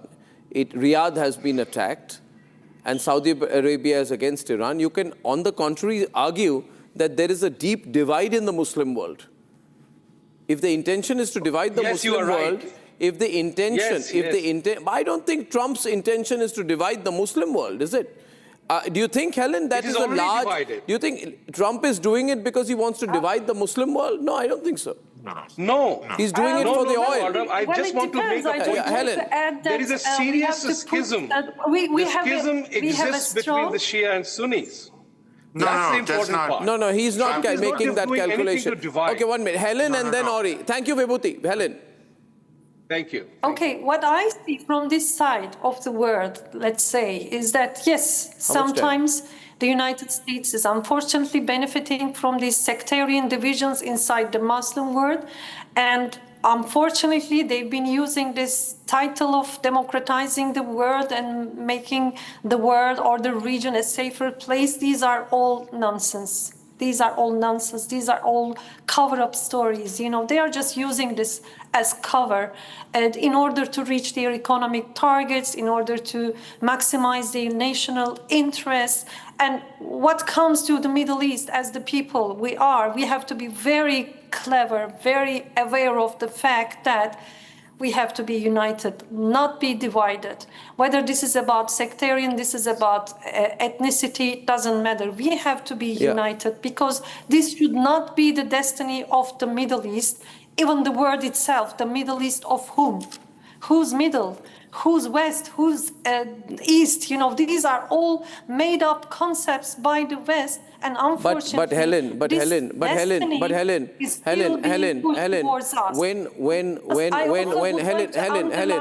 from our perspective, being non-aligned on all matters is not possible. I'll tell you why.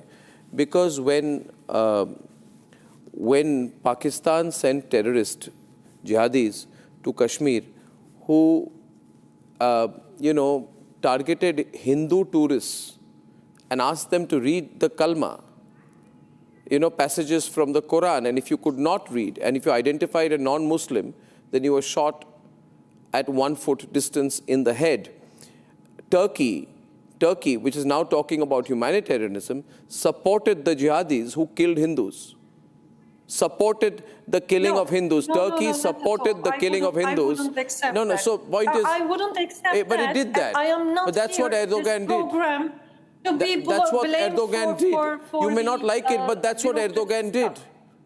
I am here to define my own voice as a professor of international relations. No, I'm just saying because you mentioned Turkey yourself earlier. To underline that in every religion there might be radicals, and we cannot call any single religion as so-and-so terrorism. So if I cannot use Christian terrorism as a fact, I cannot use Islamic terrorism as jihadis, I said jihadis were sent to kill Hindus. The region jihadis were sent to kill Hindus. Unfortunately, by the Westerners for such a long time. I'm sorry. You're trying to draw the discussion about the U.S. and Iran away from Islam versus Christianity, but you're actually talking about another religious war. What's happening on the Indian subcontinent is not what's happening here, even if there's a religious motivation on the part of Pakistanis or President Erdogan uses religious denomination in order to identify with one country or another. This new war is not about religion. And maybe public perception of it is about, jihad, which, by the way, is not a Shia concept, against crusades, which I doubt President Trump sees himself as. President Trump did not get elected as a religious president. It's true that there are religious fanatics, people who would use religious discourse as cover, and in that sense, I agree, to justify any sort of belligerence. We're hearing reports from the United States about military officers who are describing this as the prequel to Armageddon. But that's not the case here. This is a war that was dictated by power relations. It was dictated by opportunistic understandings of a division of geostrategic power on both sides, not just on the Iranian side or the American side. This is war fought traditionally over the traditional spoils of war. Ari, I agree. I myself said that this is not religious. I said a consequence, an indirect consequence may be that the Muslim world is divided for now, maybe not permanently. But Sierra, I go back to the main issue. See, now if Mujtaba Khamenei is made the supreme leader, say tomorrow, then there is going to be no regime change. Well, this is interesting. This is a confusion that has been going on since this whole thing started. This is not a regime change war. A regime change may be beneficial for America, and we are supporting the Iranian. No, on that. But in terms of the military aspect, This is about taking out Iran's military capabilities. If there's an Islamic regime tomorrow that doesn't Okay, Sierra, I'll take that with a barrel of salt, because Pete Hegseth said it was regime change. He said it's nothing to do with democracy, but I run short of time. I'll watch the headline tomorrow to see who the new supreme leader in Iran will be, and then we'll analyze this again. Thank you very much. Ladies and gentlemen, on the other side tonight, I'll tell you the impact on India because of oil. I'll talk about the Strait of Hormuz, the impacted countries, and what could happen to our own strategic oil reserves when we are back. Time for a quick breather. Arnab will be right back with the debate. Powered by Century Ply Club Prime. Raho befikar. In the India Today Best Universities Survey, India's #1 ranked universities in various streams are JNU Delhi, Amity University, AIMS Delhi, IIT Delhi, and National Law School, Bengaluru.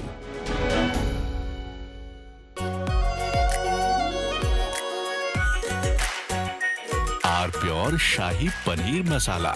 Delicious, healthy, every day.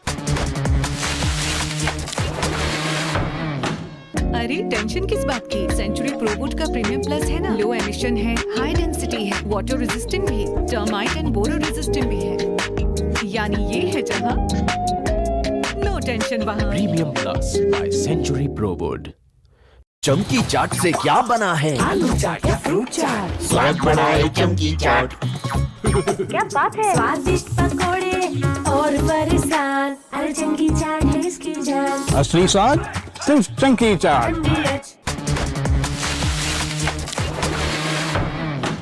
अरे tension किस बात की? Century प्रोवुड का premium plus है ना, low emission है, high density है, water resistant भी, टर्माइट एंड बोरो रेजिस्टेंट भी है। यानी ये है जहां नो टेंशन वहां। Premium plus by Century प्रोवुड।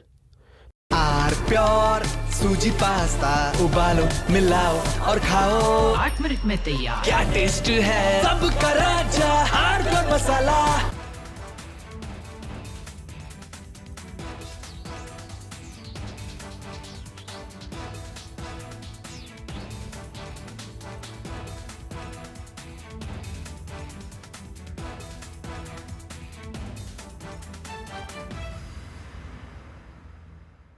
Powered by Century Ply Club Prime. रहो बेफिकर। चमकी चाट से क्या बना है? सैंडविच, लस्सी और छाछ और हर घूंट में चमकी चाट। ड्राई फ्रूट और दही बड़े। चमकी चाट से स्वाद बढ़े। असली स्वाद सिर्फ चमकी चाट।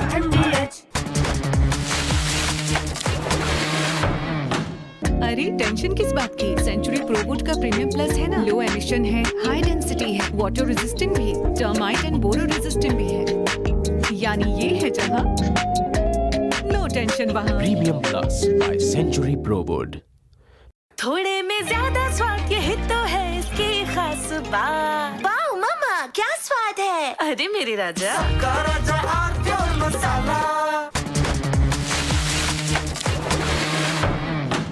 अरे टेंशन किस बात की? सेंचुरी प्रोवुड का प्रीमियम प्लस है ना, लो एमिशन है, हाई डेंसिटी है, वाटर रेजिस्टेंट भी, टर्माइट एंड बोरो रेजिस्टेंट भी है। यानी ये है जहां नो टेंशन वहां। Premium plus by Century प्रोवुड।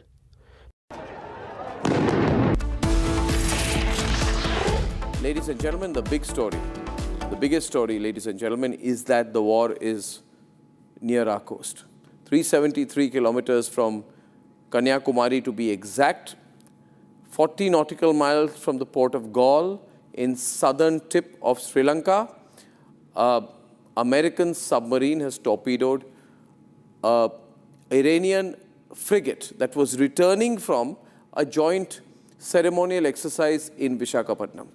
So viewers, I began by saying a while back that the war is right at our doorstep and we were not told about it. The Sri Lankans were not informed. This has become a subject of political debate in Sri Lanka because it happened just so close, just on the edge of their territorial waters.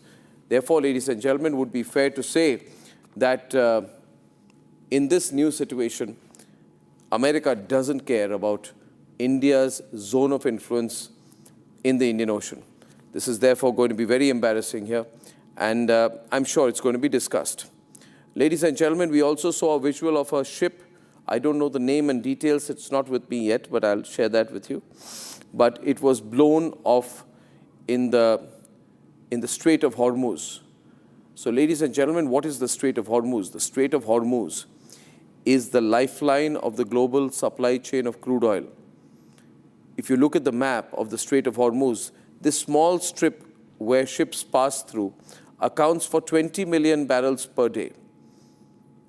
That is approximately 1/5 of the global oil requirement. Major source countries which pass oil through this route are Saudi Arabia, UAE, Qatar, Kuwait, Iran, and Iraq. The major recipients are in Asia. 85% of the oil passing through there is supplied to Asia, 15% to the rest of the world. In Asia, the major countries impacted are China, India, Japan, and South Korea. And that is why today, as I'm looking at all these issues, I'll bring the focus on how this could affect us. Now, talking about the LNG supply that passes through the Strait of Hormuz daily, it's around 10 billion cubic feet. That's a lot of LNG. That's 20% of the gas supply. It comes from Qatar and UAE. Again, who buys this LNG? China, India, Taiwan, South Korea, and Pakistan. So all the CNG, LNG that comes to India, the cooking gas, all that, ladies and gentlemen, very many places, the source is also through the Straits of Hormuz. Will there be an impact on India? There will be. A big impact on India's energy supplies, which takes me to the third map today.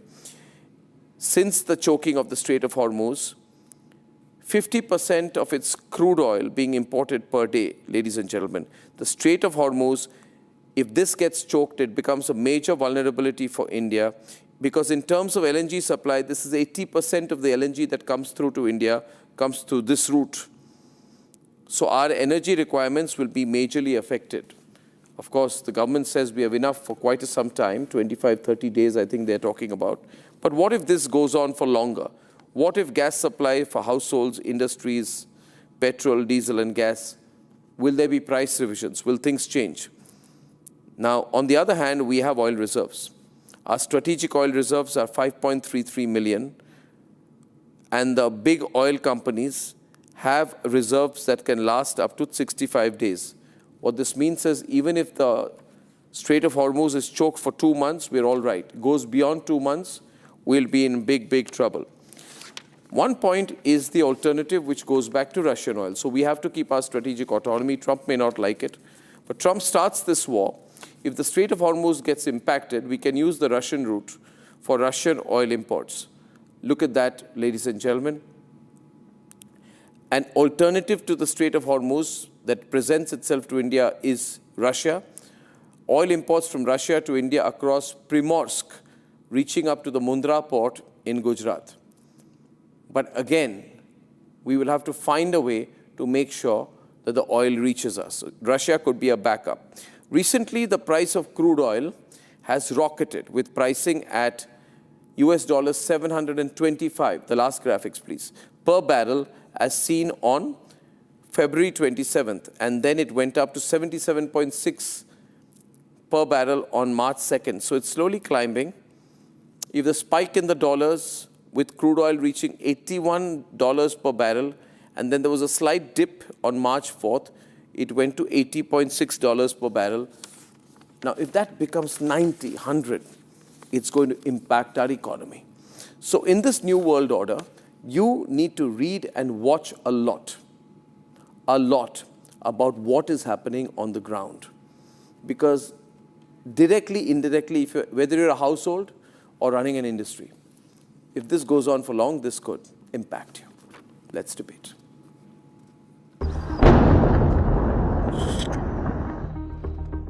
The war is no more about the Middle East.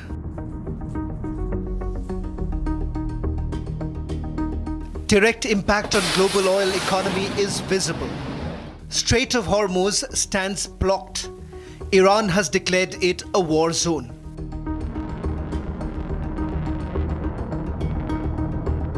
Claiming complete control over critical oil choke points, Iran is now weaponizing energy trade.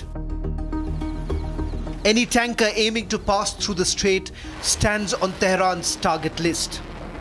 Global crude oil prices are bearing the brunt. Brent crude, the world's key oil benchmark, has climbed to over $80 per barrel. Global supply chains have taken a hit. Gulf states have been pulled in war. Saudi Arabia, Kuwait, Qatar, UAE, Bahrain. Turkey claims Iran fired a ballistic missile towards it. And Iran is far from any regime change. Trump's stated objective. To the great proud people of Iran, I say tonight that the hour of your freedom is at hand. Stay sheltered, don't leave your home. It's very dangerous outside. Bombs will be dropping everywhere. When we are finished, take over your government. It will be yours to take. This will be probably your only chance for generations. Despite major blow to the leadership, the new likely supreme leader of Iran, late Ayatollah's son, Mojtaba Khamenei, is likely to take over. US now seems to be shifting goalpost. Defense Secretary Pete Hegseth says current conflict is not a regime change war. Turns out the regime who chanted death to America and death to Israel was gifted death from America and death from Israel. This is not a so-called regime change war, but the regime sure did change, and the world is better off for it. America's past record of carrying out regime change operations speaks for itself. From Panama in 1989 to Afghanistan in 2001 to Iraq in 2003 to Libya in 2011, America has considerable experience of trying to prop and remove regimes at will. But the success rate remains low and human cost high. During the Cold War alone, from 1947 to 1989, the US made 72 attempts to change the balance of power abroad, with a success rate of around 40%. Now, as energy crisis looms over the world, US stands to benefit with controlled oil, adequate supply via Venezuela. As the West stands divided, US's own allies have failed to find common ground. Spain, a NATO member, has evicted US military aircraft from its bases. La posición del gobierno de España se resume en 4 palabras: no a la guerra. El mundo, Europa y España ya han estado aquí antes. Hace 23 años, otra administración estadounidense nos arrastró a una guerra en Oriente Medio. Trump has threatened to cut off trade ties with Madrid. Spain has been terrible. In fact, I told Scott to cut off all dealings with Spain. While Canada called out USA for not consulting allies before the strikes. Despite decades of UN Security Council resolutions, the tireless work of the International Atomic Energy Agency, and the succession of sanctions and diplomatic frameworks, Iran's nuclear threat remains. And now, the United States and Israel have acted without engaging the United Nations or consulting allies, including Canada. UK has come out in US support only in a defensive mode. The death of the supreme leader will not stop Iran from launching these strikes. Their approach is becoming even more reckless and more dangerous to civilians. Our decision that the UK would not be involved with the strikes on Iran was deliberate, not least because we believe that the best way forward for the region and for the world is a negotiated settlement. The war has widened and almost certainly destroyed the old world order.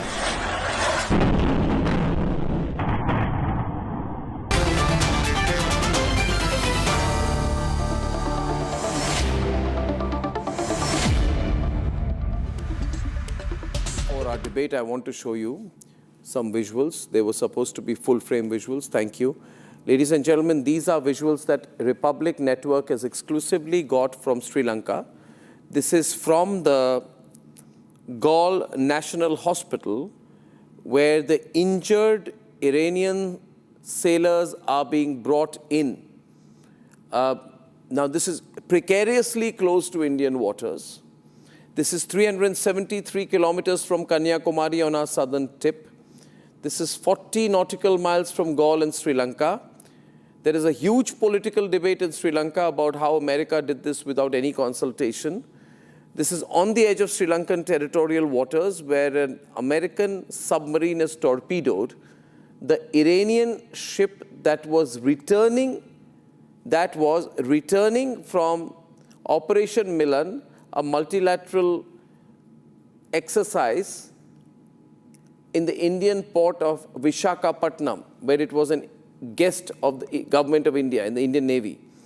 On its way back, this has been struck by an American submarine. And what you're seeing here are visuals of bodies of Iranian soldiers killed, which have been recovered, being brought to the National Hospital in Galle in the southern tip of Sri Lanka. Ladies and gentlemen, this is a world exclusive. Remember, there's a lot of pressure not to show these pictures. There's a lot of pressure within Sri Lanka not to show these pictures because it is adding to an ongoing political debate in Sri Lanka about what the hell America is doing. And this is so precariously close to our waters as well. Can I run those pictures full frame, please, viewers? Thank you. Don't mix it up. So these are pictures. And again, I'll show you on a map where this happened. Most of the pictures taken out with a lot of secrecy because the Sri Lankan government is not allowing all these visuals to be shot and to be broadcast. It's not being broadcast much on Sri Lankan networks, but you know, the feeling is that America is acting with greater and greater impunity. Ladies and gentlemen, the West is divided. Spain is fighting America. Keir Starmer, the United Kingdom, is fighting America. We're told that Mujtaba Khomeini will be appointed the next Iranian supreme leader. There is no sign of a regime change. And that's the way things are. As of now, this Wednesday evening. And I would like to begin the debate by introducing Ajay Bagga, great macro voice from India, Einar Tangen from Beijing. Right? And we have Beta Gorka Winter from Warsaw in Poland. She's the international affairs expert. Richie Greenberg back from San Francisco tonight. Thank you. Dean Baxendale is author, publisher, and he's joining us from Canada. And we have Terry Newman, a strong voice from Israel. So the good thing about debates on a republic is unlike, the boring broadcasting corporation, we have every point of view represented. Ladies and gentlemen, now, Richie. Right to me. Again, question to you is that Trump said, when we are done with this, the people of Iran should take things back in their control. And this has been the sort of the very, sort of seductive call that he makes every day. The people of Iran aren't quite responding to him, are they? Well, yes, first, thank you for having me on again today, Arnab. I wouldn't characterize how Trump speaks as being seductive. That's kind of a strange word to use to describe him. But as we know, all across the world, and especially over here in California, which is the largest number of diaspora Iranians since 1979 have moved here, and they are ecstatic here in Los Angeles, in other cities in the Bay Area around San Francisco. There is jubilation, there is hope, there is desire to have a free, democratic Iran once again that millions have wanted all the way since 1979. So what we see here, besides the fact that there is the conflict and skirmish and attacks and counterattacks, is the desire by Trump and others to have a way, a viable, meaningful way for those in Iran to rise up and take over in a democratic way. Now, of course, we know that that is clearly not easy. It's not going to be done and has not been done in 48 hours. But also we know that there's an internet blackout, and so it's very limited information that's coming out of Iran at this point. Richie, I think you're always looking at the sunny side for America, and that's great. It's very nice. But let me tell you, you ask any of those Iranians, if they continue to be Iranians, because I think most of them are American citizens, if you ask any of them to go back to Iran, which you call Iran, which Trump calls it Iran. Iran. He says Iran. You see, the thing is, he can't even pronounce the name properly. But my point is, how many of those Iranians will leave Los Angeles, San Diego, San Jose, San Francisco, Sacramento to go back to Iran? They won't. They'll carry the American flag, claim to be Iranians, and then go back to their day jobs. They are not going back to Iran. So they are not a good focus group for you. They're not the right focus group for you. But the more yes and no, and it all depends on who they are. It depends on their status. It depends on their desire, and of course, I mean, this is not going to be tomorrow. If there's the complete democratic change, not necessarily Pahlavi, but I understand. But my question here, am I right if I say, Dean, that the West is divided, more divided than one thought it would be, especially UK, Spain, and as this goes on for longer, even Canada? Who are you asking? Yes. My question to you is, are allies on different pages? Listen, I think naturally, if I may respond, of course who's they are responding here? Can I get Dean to respond and come right back to you after that? Yes, ma'am. Yeah, listen, we're 4 days into the strike. We're taking out a barbaric terrorist regime that has sown disinformation and ultimately terrorist activities around the world, backed by China, ultimately by Russia, supplying drones, etc.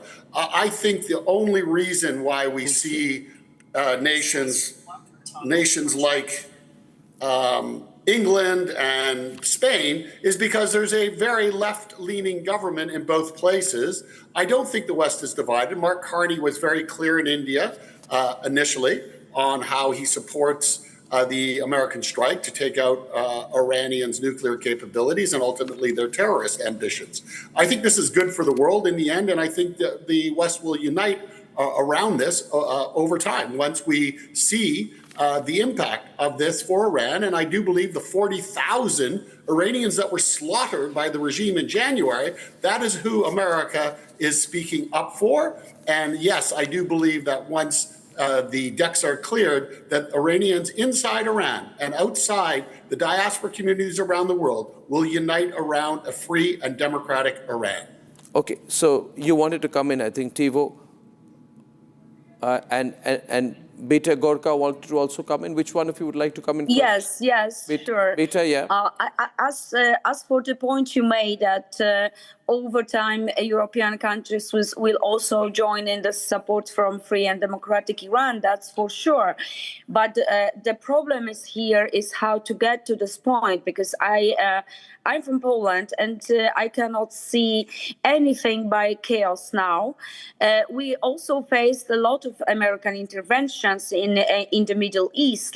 We saw these interventions in Afghanistan, in Iraq, and we, as Europe, which was drawn into this conflict as well, because it's not only American thing, we were deeply engaged in this all these places for 2 decades with a very, very mediocre results. So here we have like kind of a deja vu. because we have 4 days of strikes.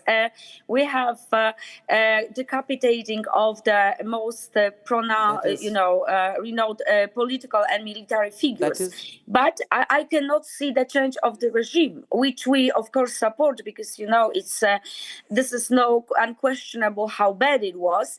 But the question remains how we are going to get to this point with 90 million country, which is not represented by the diaspora from California. That's for sure.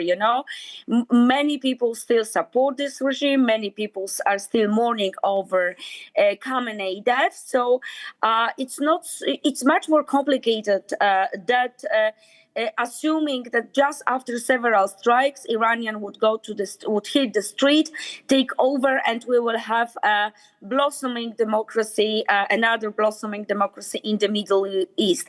We are afraid that in spite of that, we will have chaos for the next decade. Thank you. Which side is stopping the end to the war? I want Einar and Terry to come in, because the way I look at it, Terry, we want an end to this war.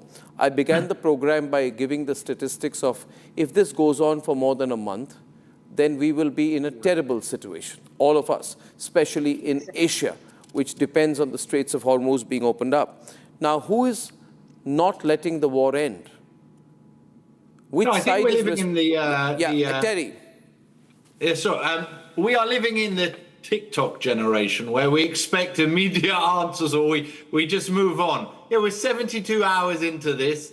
The top political and military echelons of the Iranian regime have been removed.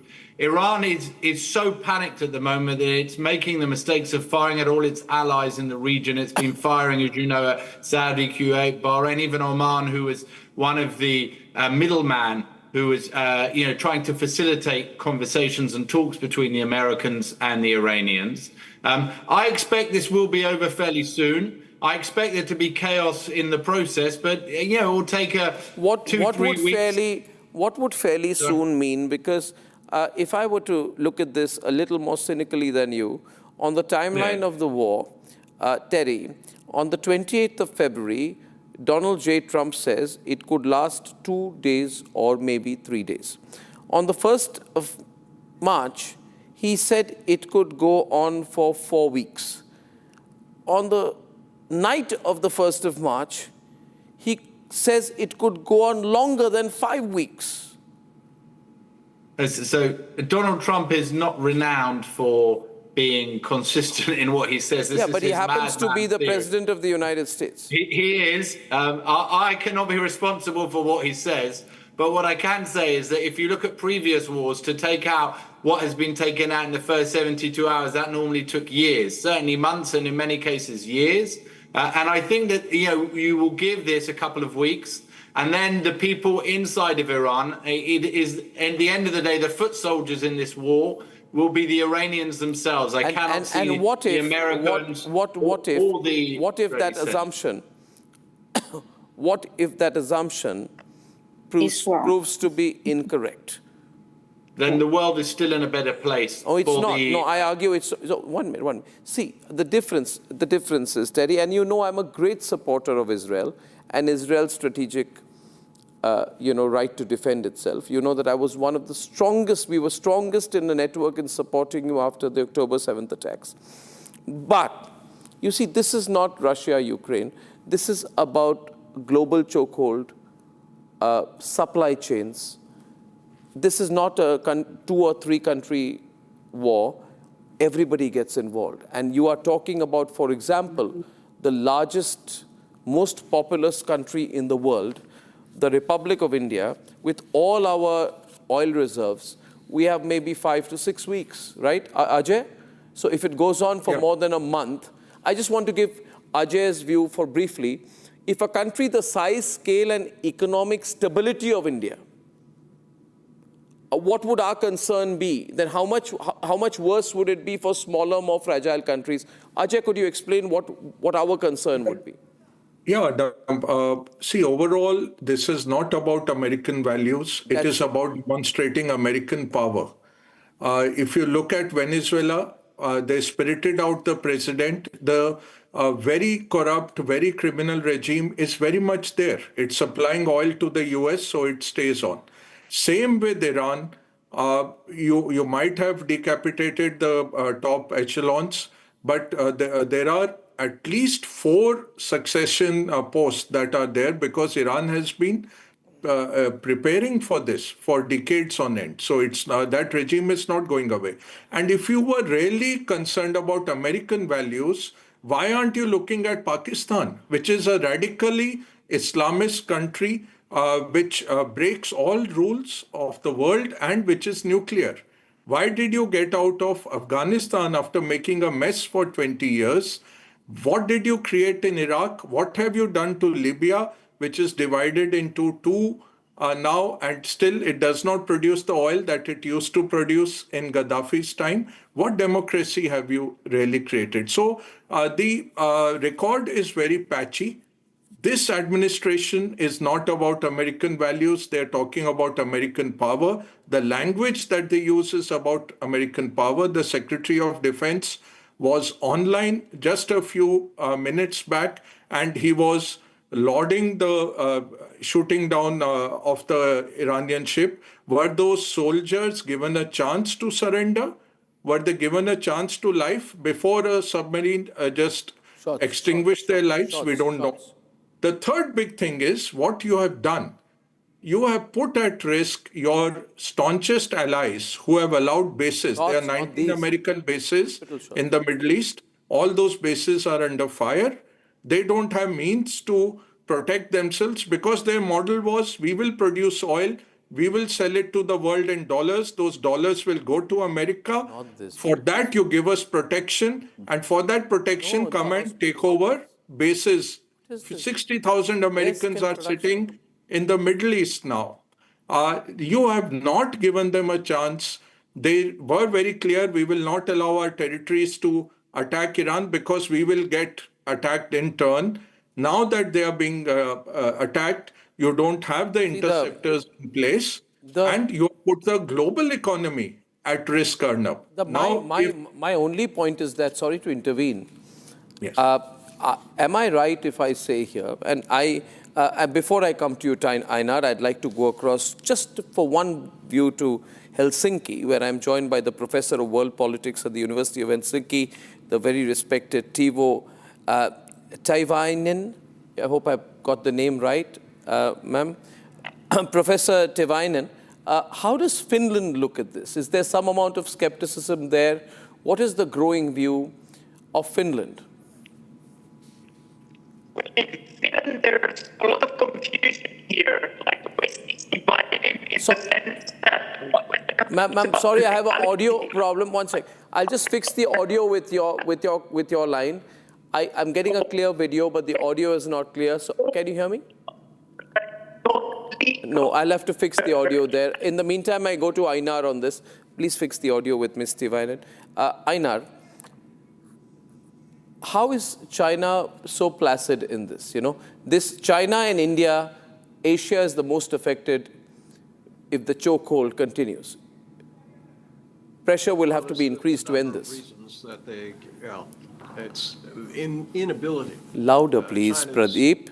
I'm sorry, China's. I can't hear. 1 minute, just 1 minute. Pradeep, can I have the audio up? Thank you. Yes, please.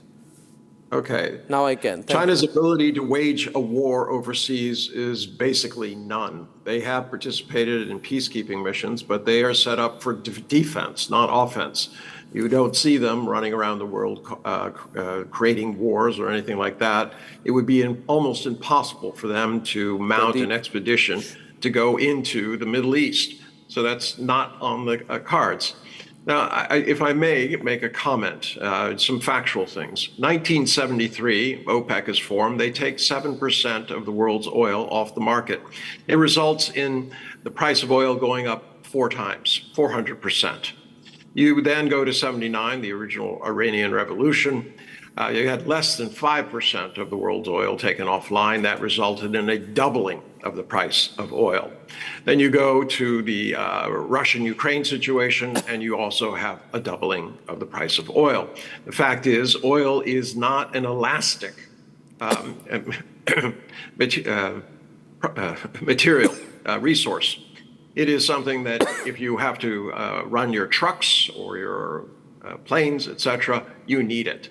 20% of the world's oil is at stake here. And if that goes through, it's setting fire to the global economy. I'm tired of hearing this broken record that many of my colleagues on this panel are using. It's the same one they used in Libya. It's the same one they used in Iraq. I would think that this time they would be ashamed of trying to repeat this kind of nonsense. Oh, it'll be over in a few days. Oh, they'll welcome us. They'll be throwing flowers at us. We heard all of this stuff before, and they turned into forever wars, broken countries, increased terrorism. Everyone on. But this time, they are really, I mean, those were, conflicts which involved smaller regions. Now we're talking about the whole world. The world